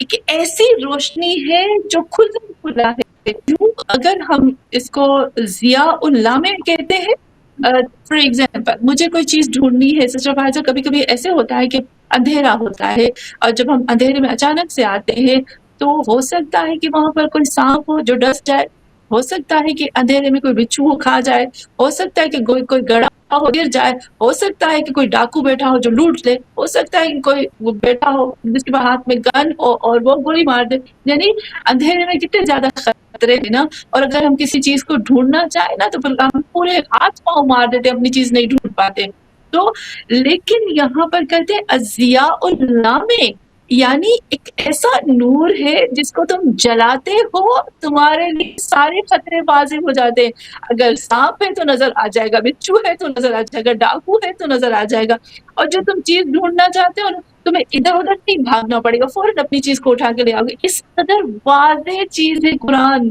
اور پھر آپ دیکھیں بی بی کہتی ہے، پھر کہتے ہیں بینۃ البصائر، بی بی یہاں یہ بھی فرماتی ہے کہ قرآن جو ہے وہ کھلم کھلا بصیرت ہے، اگر تم قرآن کے ذریعے سے کسی چیز دلیل کو، کسی پروف کو حاصل کرنا چاہتے ہو نا تو یہ تمہیں بصیرت دے دے گی، تمہیں جو چاہو گے تمہیں وہ مل جائے گا۔ منکشفۃ السرائر، یہ رازوں کو، جو چھپے ہوئے راز ہوتے ہیں نا ان سے پردہ ہٹاتی ہے۔ متجلیت الظواہر، اور جو ظاہر چیز ہوتی ہے نا پھر ان کو تجلی دیتی ہے اور تمہارے لیے کلیئر کر کے بتاتی ہے۔ اور مغتبط بہل اشیاء، اور یہاں پر اس کو دیکھیے یہاں اتنا خوبصورت بتاتی ہے بی بی کہ اگر کوئی قرآن کو جان لینا، کسی کو پتہ چل جائے نا جو قرآن کیسا، تو پھر ہمیشہ غبطہ کھاتا ہے، جیسے ہم لوگ عاشق قرآن ہیں، ہائے قرآن تم یہ ہو، ہائے قرآن تم یہ ہو۔ اور کبھی کبھی آپ نے دیکھا ہوگا کہ ہم کو قرآن پڑھتے ہیں یا دن کو قرآن پڑھتے ہیں، کوئی آیت ہمارے سامنے آتی ہے، میں تو اکثر اللہ سے شکایت کرتی ہوں، رو کے اللہ سے کہتی ہوں کہ اے اللہ، میں قرآن کو دیکھ کے غبطہ کھاتی ہوں کہ اے اللہ تم نے ایک زندگی دی ہے، یہ ایک زندگی میرے لیے کافی نہیں ہے، میرے لیے قرآن کو جاننے کے لیے، سمجھنے کے لیے، پڑھنے کے لیے جی یہ ایک زندگی کافی نہیں ہے، اللہ تم نے انصاف نہیں کیا، قرآن دیا اور ایک زندگی دے دی، اس کے لیے ہزاروں زندگیاں چاہیے۔ تو قرآن جو ہے وہ ایک ایسی چیز ہے، قاعدۃ الی رضوان اتباعہ، یہ بی بی فرماتی ہے قاعدہ، یہ ایک رہبر ہے، یہ قائد ہے جو تمہیں اللہ کی رضا کی طرف لے کر جاتا ہے کہ تم اس کی پیروی کرو۔ اور پھر اتنا خوبصورت فرماتی ہے مَعَدَّ الی النجاۃ الاستماع، تم اس کو قرآن ایک ایسی کوالٹی ہے، جب اس کو تم قرآن سنو گے نا، سننے سے ہی تم نجات پالو گے، قرآن کی صفت میں یہ ہے کہ تم اس کو سنو اور نجات حاصل کر لو۔ اور پھر یہاں پر بی بی فرماتی ہے بِہِ تنال حجج اللہ المنورہ، یا کہ ایک ایسا وسیلہ ہے قرآن جو تمہیں پہنچاتا ہے اللہ کی حجت تک، منورہ نورانی حجت تک۔ تو سسٹر فائزہ اللہ کی نورانی حجت کون ہے؟ ہم سب کو بتائیں، اگر ہم دیکھیں تو بہت زیادہ اللہ کے احکام فقی مسائل جو بھی کچھ ہے ٹھیک ہے، لیکن اپنی جگہ پر جب دوسری چیز میں دیکھتی ہوں وہ اللہ کی حجت جو ہے وہ ہمارے 14 معصومین علیہ السلام ہے۔ میں اکثر چھوٹی سی بس اپنی جو میرا ایکسپیرینس ہے میں اس کو تھوڑا سا شیئر کرنا چاہوں گی۔ جب میں حوضے میں گئی تھی تو مجھے بہت زیادہ سے ماں باپ نے سکھا دیا مولا کائنات کے بارے میں، علی ہمارے امام ہے، ماں باپ نے سکھا دیا، بس اتنا سا مجھے پتا تھا، لیکن اس سے زیادہ مجھے نہیں پتا تھا۔ لیکن جیسے جیسے میں نے قرآن پڑھا نا مجھے عشق ہو گیا مولا علی سے، مجھے عشق ہو گیا رسول خدا صلی اللہ علیہ وآلہ وسلم بی بی فاطمہ الزہرا سے۔ قرآن وہ ذات ہے جو ہمیں حقیقی محبت، حقیقی معرفت، جو حقیقت میں امام حسین کی معرفت ہونی چاہیے نا، وہ ہمیں قرآن دیتا ہے۔ اور پھر بی بی فرماتی ہے عزائم المفسرہ، یہ قرآن اتنا لطیف ہے، اس کا اتنا لطف ہے کہ تم جو ہے وہ قرآن کے ذریعے سے اللہ کے حتمی فیصلوں تک، اللہ کے جو مفسرہ یعنی تم اللہ کے جو اللہ کا مقصد ہے نا تم کو جان سکتے ہو۔ اور 14 اور 15 میں جلدی سے اس کو بتاتی ہوں، جب قرآن کی بات آتی ہے نا تو میرا دل کرتا ہے کہ میں نان اسٹاپ بولتی جاؤں، قرآن اور محمد صلی اللہ علیہ وآلہ وسلم۔ سسٹر فائدہ، جب یہ دو چیزیں آتی ہے نا، میرے محمد کی بات آتی ہے اور میرے قرآن کی بات آتی ہے، تو میرا دل کرتا ہے کہ بس میں بولتی جاؤں۔ تو یہاں پر بھی آپ دیکھیں بینا، یہاں بی بی فرماتے ہیں بینات الجالیہ و برہان الکافیہ، یہ فرماتی ہے کہ بی بی کہتی ہے کہ یہ جو قرآن ہے نا، یہ ایک پروف ہے، دلیل ہے۔ اگر تم بھٹک جاتے ہو نا، اس قرآن کو پکڑو، تم فوراً اپنی جگہ پر پہنچ جاؤ گے۔ وَبُرْهَانِهِ الْكَافِيَةِ، یہ کافی ہے، قرآن تمہارے لیے کافی ہے۔ اگر تمہارے پاس قرآن ہے نا تو تمہیں اور کسی چیز کی ضرورت ہی نہیں ہے۔ جیسے امام سجاد علیہ السلام فرماتے ہیں کہ اگر مشرق اور مغرب تک صرف اور صرف موت ہو جائے، بمباری ہو جائے، سب کچھ تباہ ہو جائے، خوف ہی خوف کا عالم ہو، اس قدر وحشت زدہ عالم ہو، اور اس وحشت زدہ عالم میں اگر میرے پاس صرف قرآن ہونا تو میں کبھی نہیں ڈروں گا، میرے پاس کوئی خوف ہی نہیں ہوگا۔ اور پھر بی بی فرماتی ہے فضائلہ المندوبہ، بی بی فرماتی ہے کہ یہاں بی بی فرماتی ہے کہ اس کی جو فضیلتیں ہیں نا وہ مندوب ہیں، جیسے ندبہ کرتے ہیں ہم لوگ۔ اور جیسے بی بی فرماتی ہے کہ اس کے فضائل یہ ہے کہ جب قرآن کو آپ نماز نافلہ میں پڑھتے ہو، استغفار میں پڑھتے ہو، صبح کو پڑھتے ہو، نماز شب میں پڑھتے ہو، تو تم اس کی فضیلتیں دیکھو کہ تمہارے دل پگھل جاتے ہیں اور تمہاری آنکھوں سے مسلسل آنسو بہتے ہیں اور تم مندوب ہو جاتے ہو۔ اور ان کیفیت میں پڑھو تو تمہیں اللہ کی خاص وہ رحمتیں مل جائیں گی۔ اور جو سیکنڈ لاسٹ ہے اس میں بھی فرماتی ہے وَرُخْصَتُهُ الْمَوْهُوبَةُ، یہاں فرماتی ہے کہ بی بی فرماتی ہے کہ موہوب وہب سے نکلا ہے، وہب یعنی ایک ایسی عطا۔ بی بی فرماتی ہے قرآن جب تم پڑھتے ہو نا، یہ اللہ کی ایسی عطا ہے تمہارے لیے، ایسی عطا ہے کہ تمہارے مشکل کاموں کو آسان کر دیتا ہے اور تمہاری سختیوں کو آسان کر دیتا ہے، تمہارے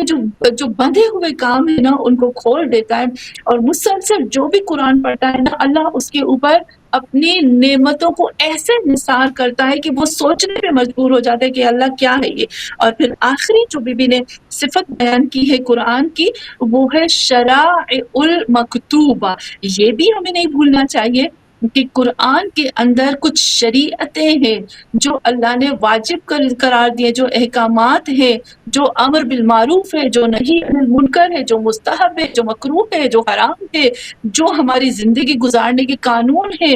جو حلال حرام، سب کچھ پروردگار عالم نے اس کے اندر بتا دیا ہے۔ اور شرائع یعنی تمام انبیاء کی شریعتوں کو اللہ نے اس کے اندر بیان کر دیا۔ اس کے اندر انبیاء کی معرفت ہے، اس کی شریعتوں کی معرفت ہے، اس کے اندر ملائکہ ہے، اس کے اندر معاد ہے، اس کے اندر قیامت ہے، مرنے کے بعد تمہارے ہوگا۔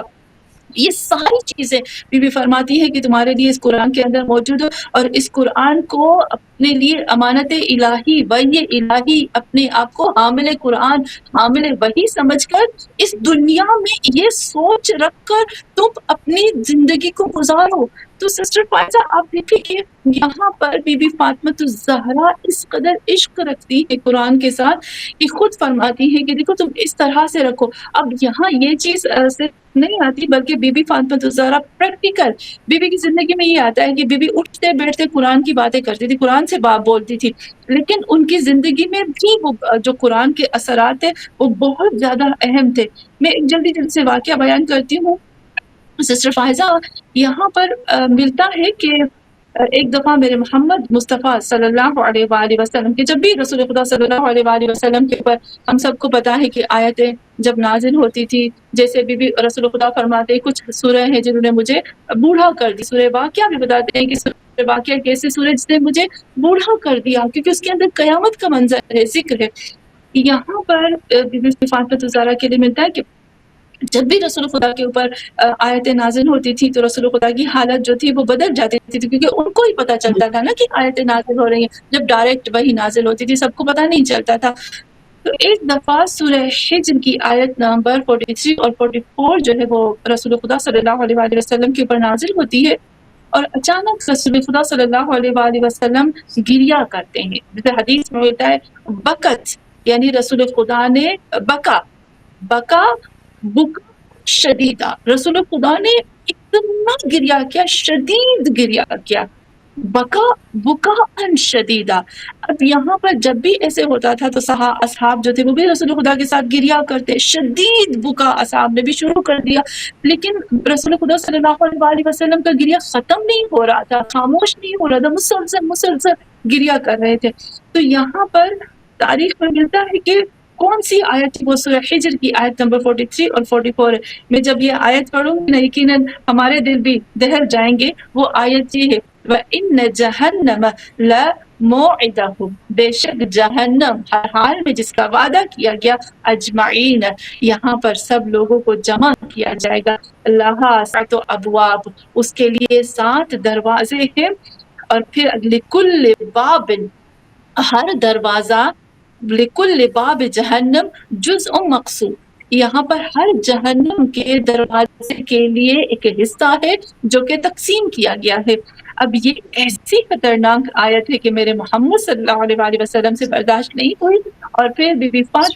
اصحاب نے سوچا کہ اب ہم رسول خدا کو کس طرح سے خاموش کریں. ایک ہی ذات ہے جو میرے محمد کے قلب کو ٹھنڈک دیتی ہے، ایک ہی ذات ہے جو میرے محمد کے دل کو سکون دیتی ہے، اور وہ ذات کوئی اور نہیں ہے، وہ ذات بی بی فاطمہ الزہرا سلام اللہ علیہا کی ذات ہے. اصحاب جاتے ہیں بی بی فاطمہ الزہرا کو لے کر آتے ہیں، اور پھر جب بی بی فاطمہ الزہرا پوچھتی ہے کہ کیا وجہ ہے کہ آپ گریا کر رہے ہو، اور اس وقت جب یہ آیت بی بی فاطمہ الزہرا کے سامنے تلاوت ہوتی ہے تو تاریخ میں لکھتا ہے کہ بی بی فاطمہ الزہرا بہت حسین تھی. ان کے لیے ملتا ہے کہ بہت قد ان کا لمبا تھا، بہت خوبصورت تھی. یہاں ملتا ہے جس طرح سے بی بی کو پتہ چلا نا،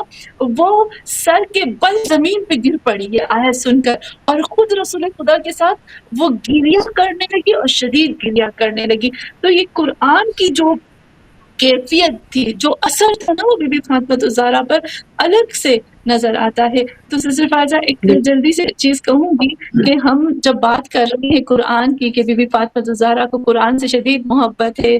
ابھی ایک اور ہم بھی اکثر یہ بات کرتے ہیں کہ امام حسین علیہ السلام کی جب ہم بات کرتے ہیں تو ہم یہ کہتے ہیں، میں 2 منٹ میں اس کو ختم کرتی ہوں، جب ہم امام حسین کی بھی بات کرتے ہیں تو ہم یہ بات کرتے ہیں کہ امام حسین نوک نیزے پر جب سر امام حسین کو بلند کیا گیا تھا تو امام حسین نے قرآن تلاوت کی تھی. ہم بہت بولتے ہیں قرآن پر، لیکن اس کا یہ مطلب نہیں کہ ہم صرف بول کے چلے جائیں. اس کا مطلب یہ ہے کہ ہمیں اس قرآن پہ کام کرنا چاہیے. وہ ہمیں بتا رہے ہیں، وہ ہمیں دکھا رہے ہیں، کیوں یہ کر رہے ہیں، کیوں یہ سارے کچھ ہم بی بی فاطمہ الزہرا کے لیے بتائیں. کیونکہ جس طرح سے قیامت کے دن میرے محمد مصطفیٰ صلی اللہ علیہ وآلہ وسلم ہم سے سوال کریں گے نا، اسی طریقے سے بی بی فاطمہ الزہرا بھی کریں گے کہ میں نے تو قرآن بار بار قرآن کہا. امام حسین بھی کہیں گے میں نے تو نوکے نیزے پر قرآن کی تلاوت کی، تو میں تو تمہیں قرآن کی طرف لے کر آیا تھا، تم لوگوں نے قرآن کے ساتھ کیا کیا. بے شک بہت ہی میں سمجھتی ہوں کہ بڑا سوال ہے جس پہ آپ نے گفتگو کو تمام کیا ہے. خدا کرے کہ ہمارے دلوں میں آپ کی بات اتر سکے اور ہم قرآن کو روح سے، دل سے اور ہر انداز سے ہمارے قلوب لمس کر سکیں ان مفاہیم کو اور ان مطالب کو جو قرآن کریم ہم تک پہنچانا چاہتا ہے، اور جس کے لیے یہ نازل کیا گیا ہے وہ ہدایت اور رشد ہے ہمارے وجود کے لیے. میں تہہ دل سے ممنون اور مشکور ہوں. ٹائم تمام ہو چکا آپ کی گفتگو میں. ابھی ہم نے بہت سے اسپیکٹس تھے جن کو ٹچ کرنا تھا، لیکن انشاءاللہ اگلے کسی سیشن میں ان کو ہم آگے لے کر چلیں گے. میں آپ کی ممنون اور مشکور ہوں، اور دیکھنے سننے والوں سے یہ کہیں گے کہ قرآن کریم سے اپنے رشتے کو مستحکم کریں، اس سے قبل کہ ہمارے پاس یہ سانسیں نہ بچیں. اور اللہ رسول اہل بیت کا بھی جو قربانیوں کا بھی حق یہی بنتا ہے. ابھی ہم بڑھیں گے اپنے اگلے ٹاپک کی طرف، جو کہ بہت ہی اہم ٹاپک ہے. وہ ہے علامہ اقبال رحمۃ اللہ علیہ کی شخصیت سے متعلق ہم گفتگو کرنے کی کوشش کریں گے. جس طرح کہ ہم جانتے ہیں کہ ابھی 9 نومبر گزرا، ان کی رحلت کے دن تھے. سب سے پہلے تو سورہ فاتحہ کی التماس کروں گی کہ ہم سب ان کی جو درجات کی بلندی کے لیے ضرور اپنے جو مفکرین ہیں اور جو ہمارے جن کے احسانات ہیں ہماری فکروں کے اوپر، زندگیوں کے اوپر، ان کے لیے سورہ فاتحہ ضرور پڑھیں. اور جو ہے ہمارے ساتھ موجود ہے سید زین عباس زیدی صاحب، ان کی طرف ہم بڑھیں گے اور ان سے جاننے کی کوشش کریں گے کہ فکر اقبال اور شخصیت اقبال جو ہے وہ کیا تھی، کس طرح کے پیغامات ہمیں دیتی ہے اور ہم اس سے کیا سب سیکھ سکتے ہیں، سمجھ سکتے ہیں، کس طرح کے افق تھے جو علامہ اقبال رحمۃ اللہ علیہ کی شخصیت نے قرآن کریم کو سمجھتے ہوئے، دین اسلام کو سمجھتے ہوئے جو ہے وہ ہمارے لیے کھولے، کیونکہ ان کی شخصیت کو سمجھے بغیر ظاہر ہے کسی کی شخصیت کو سمجھنا ہو تو جس طرح ہم پہلے بھی بات کر رہے تھے تو ان کی فکر کو سمجھنا بہت ضروری ہے، مگر فکر کو ہمیں اپنی سطح کے حساب سے نہیں، ان کی سطح کے اعتبار سے سمجھنا چاہیے۔ اور ہم یہ کرتے ہیں کہ جتنا میکسیمم کام جو اقبالیات پہ عمومی طور پہ ہوا ہے وہ یہ ہوا ہے کہ علامہ کی جو فکر تھی وہ تو کہیں کی کہیں رہ گئی، البتہ لوگوں نے اپنی فکر کے مطابق اقبال رحمۃ اللہ علیہ کے جو کلام کو وہ پیش کر دیا، اور اس سے یہ ہوا کہ وہ یا تو ٹویسٹ ہو گئی، گمشدہ ہو گئی، یا نہیں معلوم کیا حالت ہوئی۔ السلام علیکم دین، بہت بہت شکریہ، آپ نے ہدایت ٹی وی کے لیے وقت نکالا، وقت بہت ہی کم ہے اور آپ کو ایام جناب سیدہ سلام اللہ علیہ کی جو ہے میں تعزیت بھی پیش کرنا چاہوں گی، اور ظاہر ہم نے کوشش کی کہ یہ تھوڑی سی چھوٹی سی نشست جو ہے وہ علامہ اقبال رحمۃ اللہ علیہ کی شخصیت، ان کے افکار کے متعلق رکھ سکیں۔ تو کس طرح سے آپ ان کی شخصیت کو دیکھتے ہیں اور کس طرح تعارف کرانا چاہیں گے، میں آپ پہ طرف اس مناسبت سے بڑھتی ہوں۔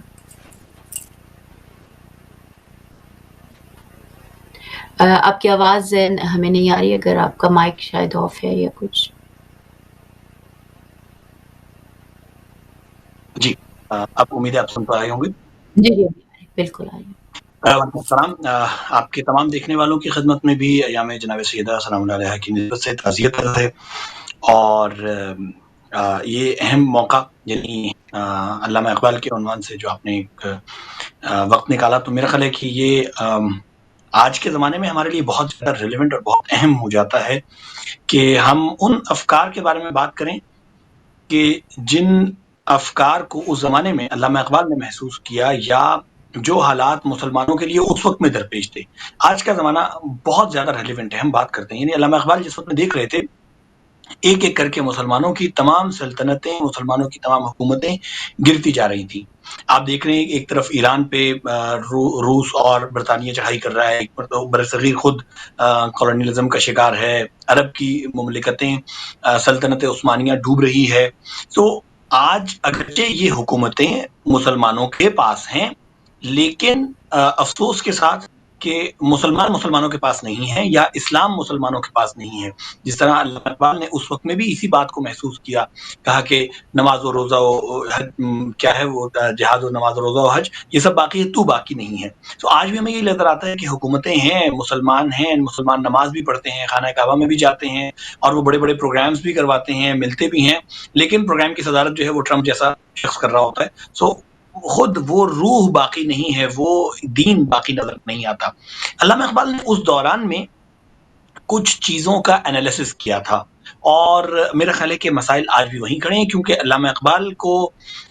مسخ کر دیا گیا۔ یعنی علامہ اقبال جیسی شخصیت جس نے مسلمانوں کے مسائل کا انالیسس کیا اور مسلمانوں کے درمیان اپنی جگہ بنا لی، اب اس شخصیت کے اثر کو توڑنے کا اور کوئی طریقہ نہیں تھا سوائے یہ کہ اس کو اڈاپٹ کر کے ڈیویٹ کر دیا جائے، یعنی اس شخصیت کے افکار کو اس طرح سے بگاڑ کے پیش کیا جائے کہ ایک لمیٹڈ طبقہ یا ایک لمیٹڈ گروپ جو ہے نا، صرف وہ علامہ اقبال کے افکار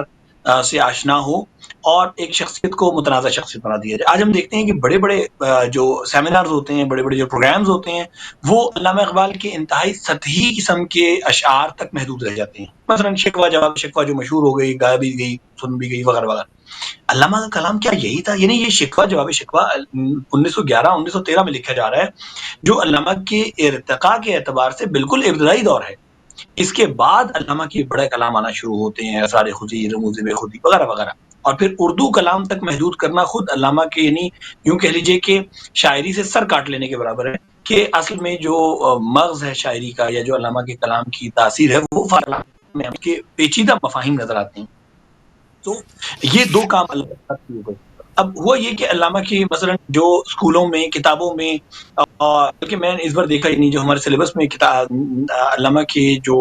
وہ ہے انتخاب ہے اس کو تبدیل کیا گیا، تو ابتدائی کتابوں میں سے علامہ کی ایک غزل اٹھا کر ڈال دی جس کے مضامین بہت سادہ سے ہیں۔ اب میں تعجب کرتا ہوں، حیران ہوتا ہوں کہ یعنی یہ انتخاب کرنے والے کیا سوچتے ہیں اور کیوں ایسے یعنی جان بوجھ کے اس بڑی شخصیت کو، یعنی یوں ہے کہ آپ آئنسٹائن کے نام سے وہ کام شروع کر دیں جو وہ ایسا مثلا اپنے کلرک ہونے کی حیثیت سے وہ کام کر رہا تھا، یعنی علامہ جیسی شخص جو آئنسٹائن کے اوپر نقد کرتی ہے، جو نیچے کے اوپر لکھتی ہے، جو مثلا برگسا کے اوپر لکھ رہی ہے، جو مثلا اتنی بڑی شخصیت کو آپ ایک چھوٹی ایک روایتی غزل اٹھا کر ڈال دیں، تو یہ اس شخصیت کی توہین ہے۔ اور آپ دیکھیے کہ یعنی ہم نے بار بار یہ چیز فیس کی ہے، ہم اپنی شخصیات کے ساتھ یہ کرتے رہے ہیں۔ تو علامہ کے ساتھ علامہ نے جو ان کا میں سمجھتا ہوں کہ منضبط کام، جو ایک بڑا کام ہے، جو آرگنائزڈ کام ہے، وہ ان کے لیکچرز میں نظر آتا ہے۔ آپ نے نہیں دیکھا ہوگا ہماری کسی یونیورسٹی میں، ہمارے ہاں کہیں پہ علامہ کے ان لیکچرز کے اوپر کام ہو رہا ہو۔ وہ 7 لیکچر ریکنسٹرکشن آف تھاٹس علامہ نے گویا یعنی ایک بالکل نئے زاویے سے اسلام کو پیش کیا ہے۔ اچھا ممکن ہے اس میں، اور یقیناً یعنی اس میں بہت سی غلطیاں بھی ہیں، لیکن جب یعنی آپ یہ دیکھیے کہ ایک معاشرہ اس قابل ہو کہ ان لیکچرز کو، ان دروس کو سمجھنے کی فہم پیدا کرے، تو صحیح اور غلط کی شناخت ہو پائے گی نا، پھر ہمیں اپنے مسائل نظر آئیں گے۔ یعنی آج سائنس اس سے بہت زیادہ ترقی کر چکی ہے۔ علامہ اقبال نے آئنسٹائن کے اس ریلیٹیوٹی کو جس طرح سے اس میں بیان کیا، اس میں کچھ پرابلمز ہیں، کوئی شک، لیکن وہ بہت پرانی بات ہے۔ آج ہم 100 سال گزارنے کے بعد بھی وہیں کھڑے، بلکہ وہاں بھی نہیں پہنچ پا رہے ہیں، اس کی خاکے پا تک بھی نہیں پہنچ پا رہے ہیں۔ تو یہ انتہائی افسوسناک کام ہے۔ سو علامہ کے ساتھ یعنی جو سب سے پہلی جو بات کریں ہم، حل کیا ہے؟ حل یہ ہے کہ علامہ جیسے موضوعات کو چھیڑا جائے، ان موضوعات پہ بحث کی جائے۔ یعنی علامہ نے موضوع اٹھایا کہ اسلام میں ثنویت یعنی دوئی کیوں نظر آتی ہے ہمیں، ہم دین الگ دیکھتے ہیں، دنیا الگ دیکھتے ہیں، اور علامہ نے وہاں پہ یعنی یہ جملہ میں نے بڑے بڑے افراد کے سامنے جب میں کوٹ کرتا ہوں تو لوگوں کی آنکھیں پھٹی رہ جاتی ہیں، اور وہ کہتے ہیں کہ یہ واقعی علامہ نے یہ لکھا ہے۔ علامہ نے لکھا کہ ایک صوفی جو عبادت کے ذریعے جس مقام تک پہنچنا چاہ رہا ہوتا ہے، جس طرح عبادت کر رہا ہوتا ہے، ایک سائنٹسٹ لیب میں بیٹھ کر ویسے ہی عبادت کر رہا ہے۔ اب یہ بات باشگاہ فاش الفاظ میں یہ بات لکھ دینا، یہ بہت بڑی جرت کی بات ہے۔ آج 100 سال پہلے تصور کیجیے، آج بھی یہ بات لوگوں کو ہضم نہیں ہوتی ہے، دینی طبقے کو خاص طور پہ۔ سو اب یہ وہ مسائل ہیں جس کو علامہ ہمارا حل دیکھ رہے تھے، کہ آپ نے دین کو اس طرح سے سمجھنا ہے کہ آپ کا دین آپ کو سولوشنز دے رہا ہو، نہ یہ کہ آپ کا دین صرف آپ کو نماز پڑھنا سکھائے، آپ کا دین صرف آپ کو زکوٰۃ دینا سکھائے اور مثلا داڑھی کا سائز اور پائنچوں کا سائز بتا رہا ہو، بلکہ دین کا کام اس سے بہت آگے ہے۔ اور پھر علامہ مثلا وہاں سے پورا ایک نظام سلطنت اور حکومت اور وہ سارا اسٹرکچر بناتے ہوئے دکھاتے ہیں علامہ۔ تو مشکل یہ پیش آتی ہے کہ اگر ہم علامہ کی شخصیت کو اصل معنوں میں اپنی نسلوں کو دینا شروع کر دیں یا سمجھانا شروع کر دیں یا ان کے سامنے پریزنٹ کر دیں، تو وہ مورائل جو ڈوبا ہوا ہوتا ہے، یعنی میں ایک اسکالر کو سن رہا تھا اور انہوں نے بہت ہی خوبصورت انالیسس کیا کہ ہمیں یہ نظر آتا ہے کہ سر سید کی انداز فکر میں اور ان کے کام میں اور علامہ کے انداز فکر میں اور ان کے کام میں بہت زیادہ فرق ہے۔ ایون علامہ نے کئی جگہوں پہ تنقید بھی کی سر سید پہ، اور مثلا وہ ایک نظم ملتی ہے، وہ غالباً سر سید کے بارے میں نہیں لیکن فلسفہ زدہ سید زادے کے نام اور اس طرح کی کئی چیزوں پہ تو ایک فرق نظر آتا ہے۔ سو کہتے ہیں کہ سر سید کے انداز فکر جو ہے وہ اس بنیاد پر تھا کہ انہوں نے غلامی قبول کر لی تھی، کہ اب ہم غلام بن گئے ہیں اور ہمیں غلام ہی رہنا ہے۔ اب اس غلامی کے ساتھ کس طرح کوپ اپ کرنا ہے، کہ اب ہم ہیں تو غلام، رہیں گے تو غلام ہی، اب انگریزوں کے ساتھ اچھے تعلقات کیسے بنانے ہیں، اس دوران میں غلامی میں زیادہ سے زیادہ لیوریج کیسے لینی ہے۔ علامہ نے فکری طور پر خود کو غلام نہیں بننے دیا تھا، اور یہ غلامی کے اس دور میں بہت بڑا جہاد تھا کہ یعنی ایک شخصیت جو اس بات کو پوری طرح محسوس کر رہی ہے کہ انگریز ہمارے بارے میں کیا سوچتے ہیں، فرانسیسی ہمارے بارے میں کیا سوچتے ہیں، جرمن ہمیں کس طرح نظر سے دیکھ رہے ہیں، باقی مثلا مسلمانوں کی حالت پوری دنیا میں یہ ہو گئی ہے کہ کوئی ملک ایسا نہیں ہے کہ جس کو مسلمانوں کا نمائندہ ملک کہا جا سکے۔ ایک ایک کر کے ٹکڑے بکھرے ہو رہے ہیں سلطنت عثمانیہ کے اور مسلم ممالک کے، افریقہ میں کیا ہو رہا ہے وغیرہ وغیرہ،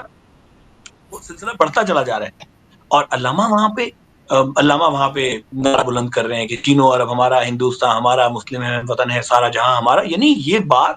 یعنی یہ کہاں بیٹھ کر ایک انسان کہاں کی بات کر رہا ہے، اس نے اپنے آئیڈیل کو نیچے نہیں آنے دیا، کہ وہ ابھی بھی اس سوچ کے ساتھ بیٹھے ہیں، اس امنگ کے ساتھ بیٹھے ہیں کہ نہیں،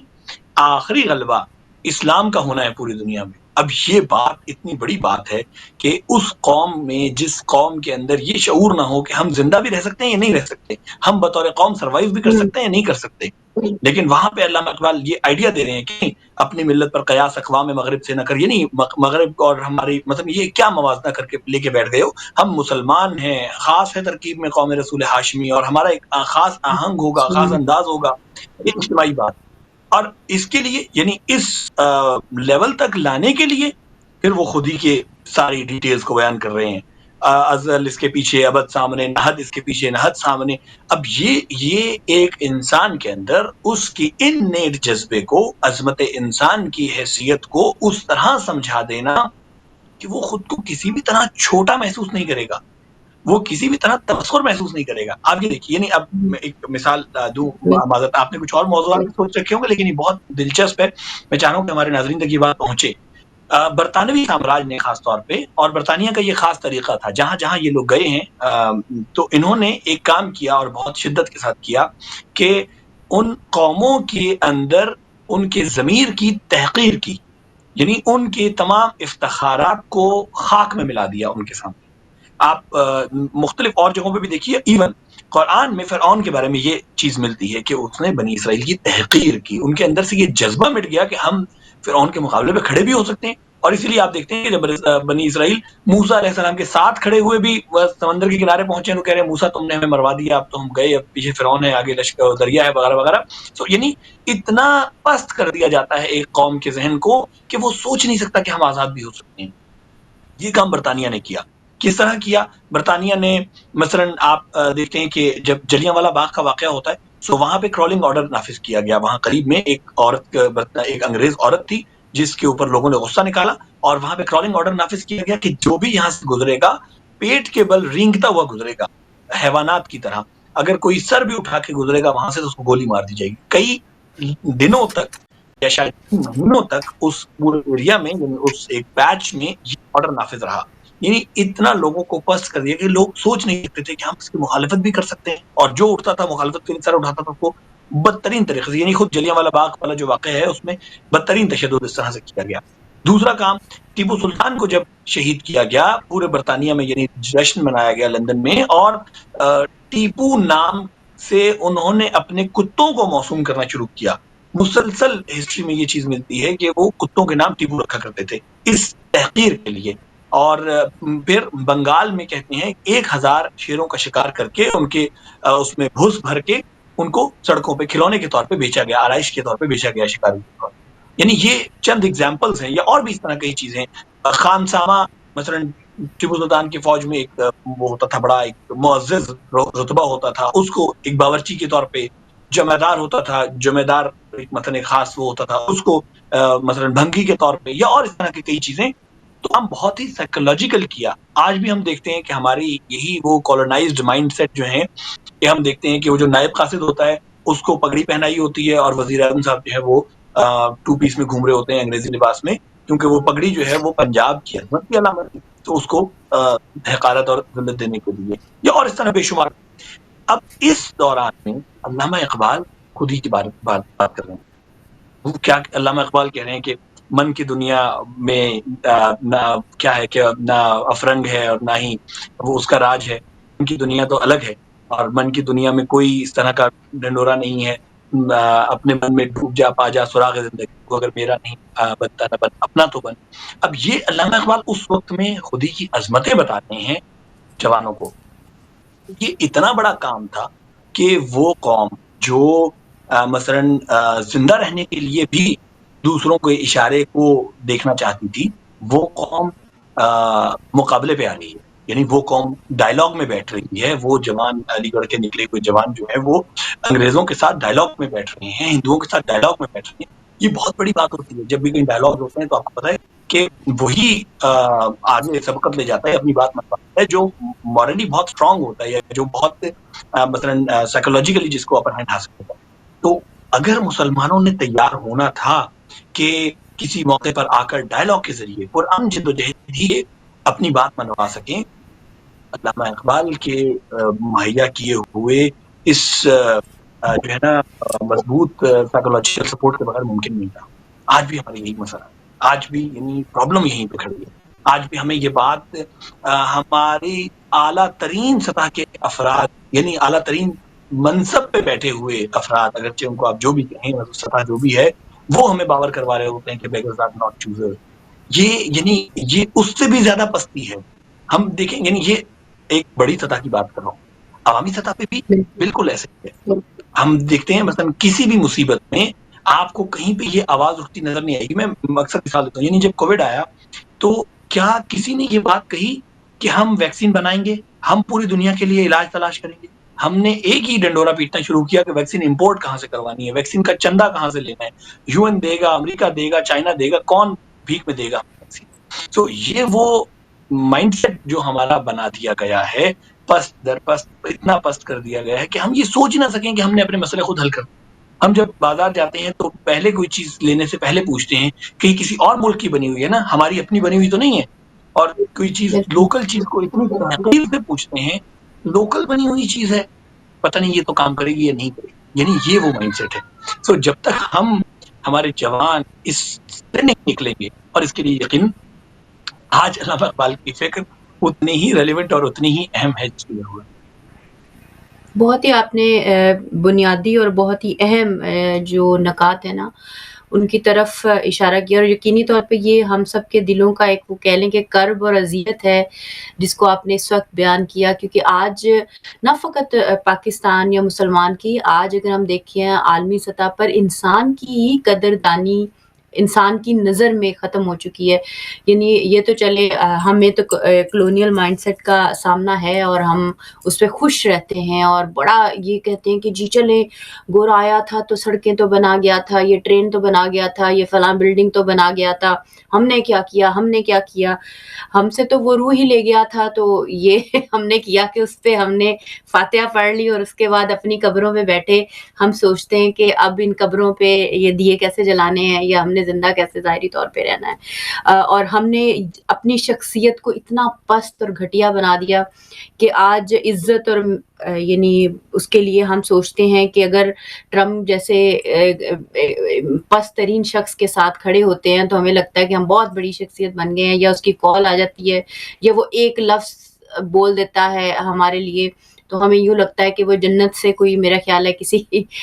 فرشتے نے ہمیں پکارا ہے یا نہیں معلوم کیا. یعنی اس طرح کی کوئی کیفیت ہمارے میڈیا پہ بھی طاری ہو جاتی ہے، ہم پہ بھی اور ہمارے حکمرانوں اور ان پہ بھی. اور جو ابھی اس وقت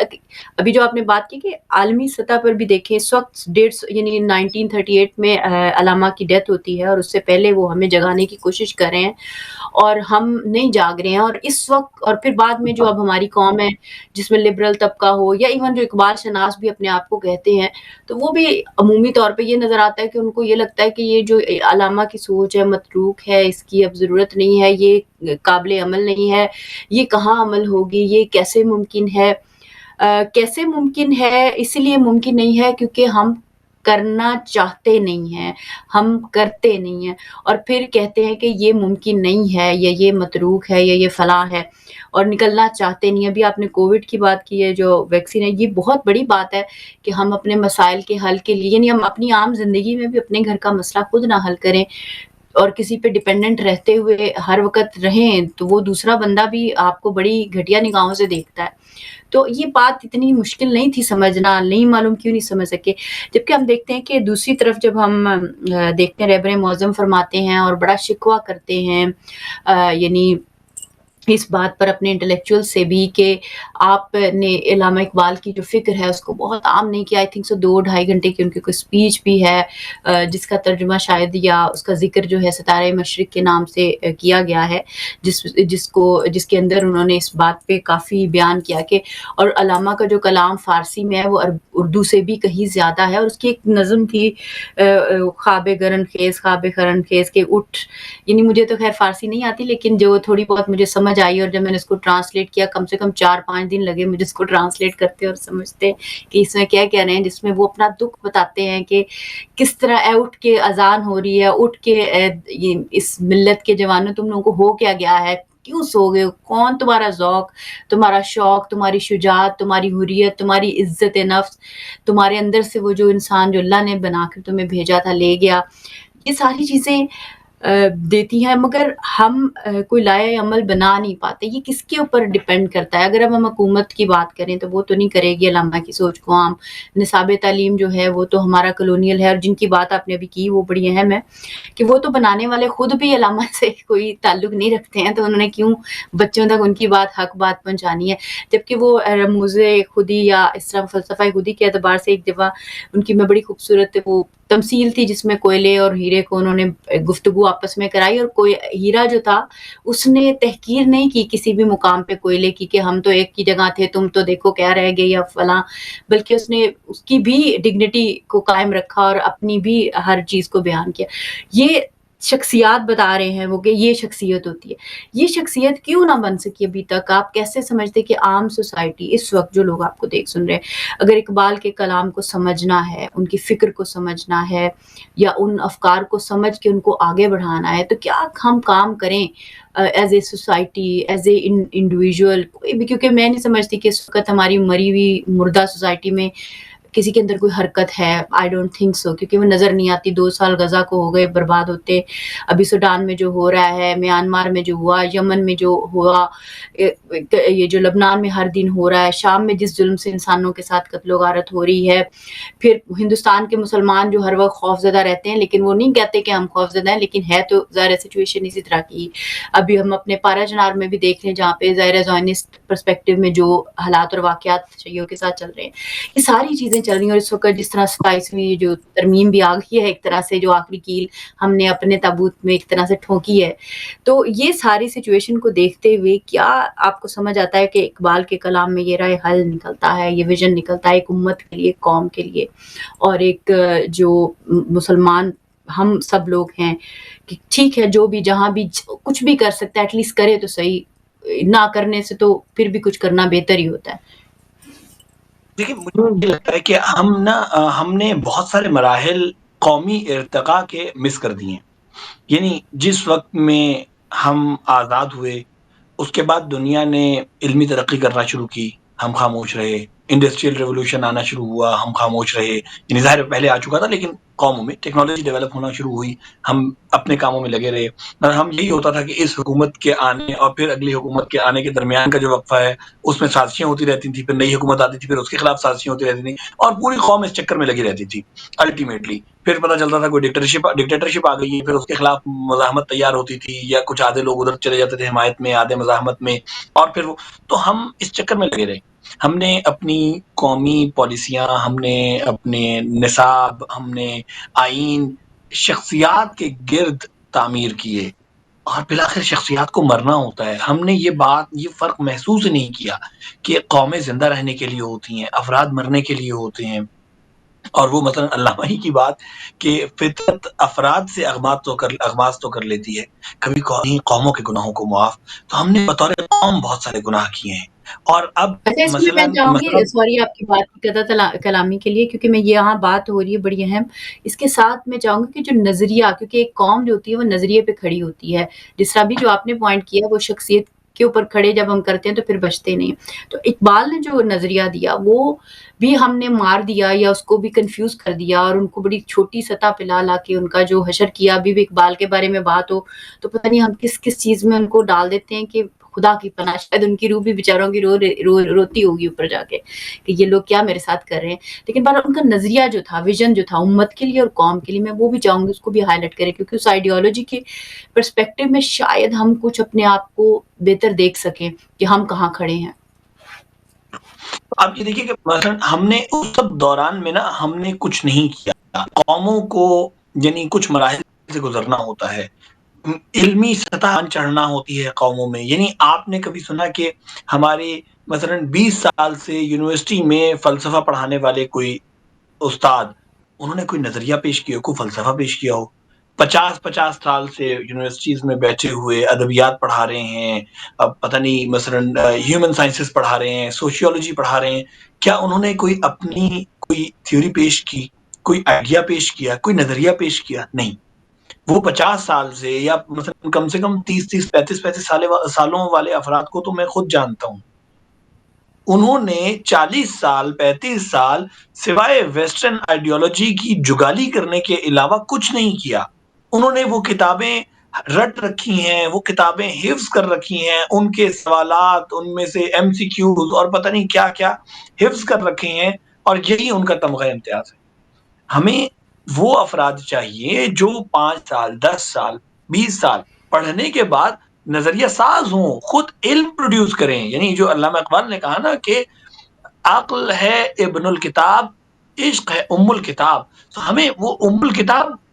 والے افراد چاہیے جو نالج کریشن پہ آئیں۔ اب مسئلہ یہ ہے پوری قوم کی جو اجتماعی علمی سطح ہے وہ بہت نیچے رہ گئی ہے۔ اچھا، اس کے لیے کئی کام پیرلل میں کرنے ہوں گے۔ ہمیں علمی سطح کو بھی بلند کرنا ہے، ہمیں معاشرے کے اندر وہ سطح قلبی بھی پیدا کرنی ہے، ہمیں معاشرے کے اندر ریزیلینس بھی پیدا کرنی ہے، ہمیں معاشرے کے اندر خودی اور عزت نفس کے جذبے کو بھی بیدار کرنا ہے کہ ہم کسی طرح سے مثلا اپنی پوزیشن کلیم کر سکیں، ہم اپنے سوسائٹی میں اپنی پوزیشن کلیم کر سکیں، ہم انٹرنیشنل کمیونٹی میں اپنی پوزیشن کلیم کر سکیں، ہم مثلا بزنس میں، ہم تمام چیزوں میں۔ سو علامہ کا جو ویژن تھا، یعنی آپ کو تعجب ہوگا علامہ اقبال کا کیا کام کہ علامہ اقبال ڈارون کے نظریہ ارتقاء کے جواب میں کتاب لکھ رہے ہیں، آئنسٹائن کے نظریہ ریلیٹیوٹی کے جواب میں کتاب لکھ رہے ہیں، پتہ نہیں برگر صاحب کو جواب دے رہے ہیں، نیٹشے کے بارے میں بات کر رہے ہیں۔ علامہ اقبال یعنی وہ خود عملی تصویر تھے اس بات کی کہ دنیا میں جتنا بھی علمی کام ہو رہا ہے ہم سے ریلیونٹ ہے، ہمارا تعلق بنتا ہے اس سے، ہم حق رکھتے ہیں کہ اس علم میں اپنا حصہ ڈالیں۔ ہمارا کام صرف یہ نہیں ہے کہ وہاں کوئی کتاب چھپے گی، ہم اس کو مثلا ترجمہ کریں گے، ترجمہ بھی کیا کریں گے کہ ہم اس کے لیکچرز نوٹ کر لیں گے اور اسٹوڈنٹس کو پڑھوا کے پیپر پاس کروا دیں گے۔ ہمارا کام یعنی ہم اس علم میں حصہ دار بنیں، اس علم کی کریشن میں اپنا حصہ ڈالیں۔ تو یعنی علامہ اقبال کی، اور وہ اس سطح کو مینٹین کیے ہوئے تھے۔ اب افسوس کے ساتھ اس کے بعد ہم اب یہ دیکھیں، جب آپ نظریے کی بات کر رہی ہیں تو ہمارے ساتھ معذرت مصیبت کیا آئی، ہم نے اسلام کے نام پہ ملک بنایا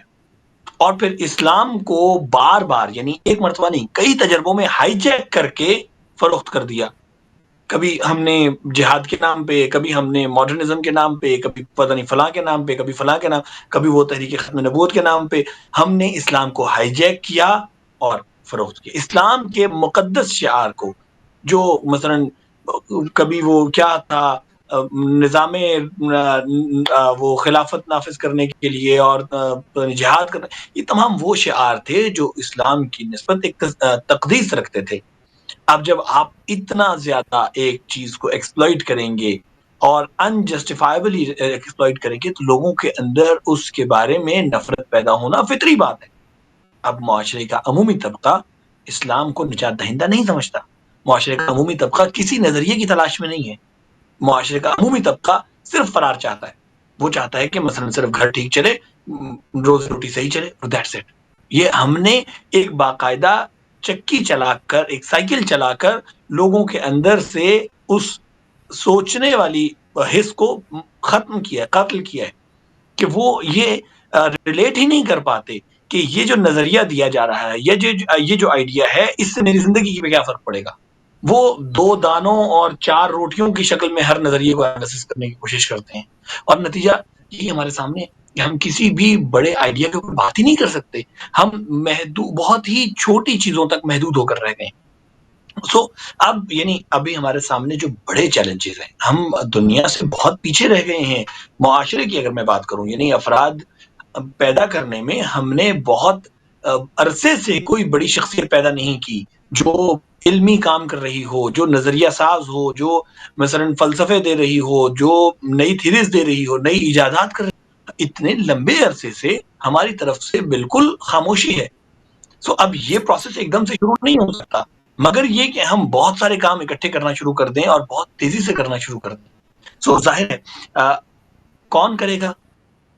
جو نہیں کرے گا یہ تو ہمیں پتہ ہے کہ کون نہیں کرے گا۔ حکومتی ایوانوں میں بیٹھے ہوئے لوگ، سیاستدان، مقتدرہ،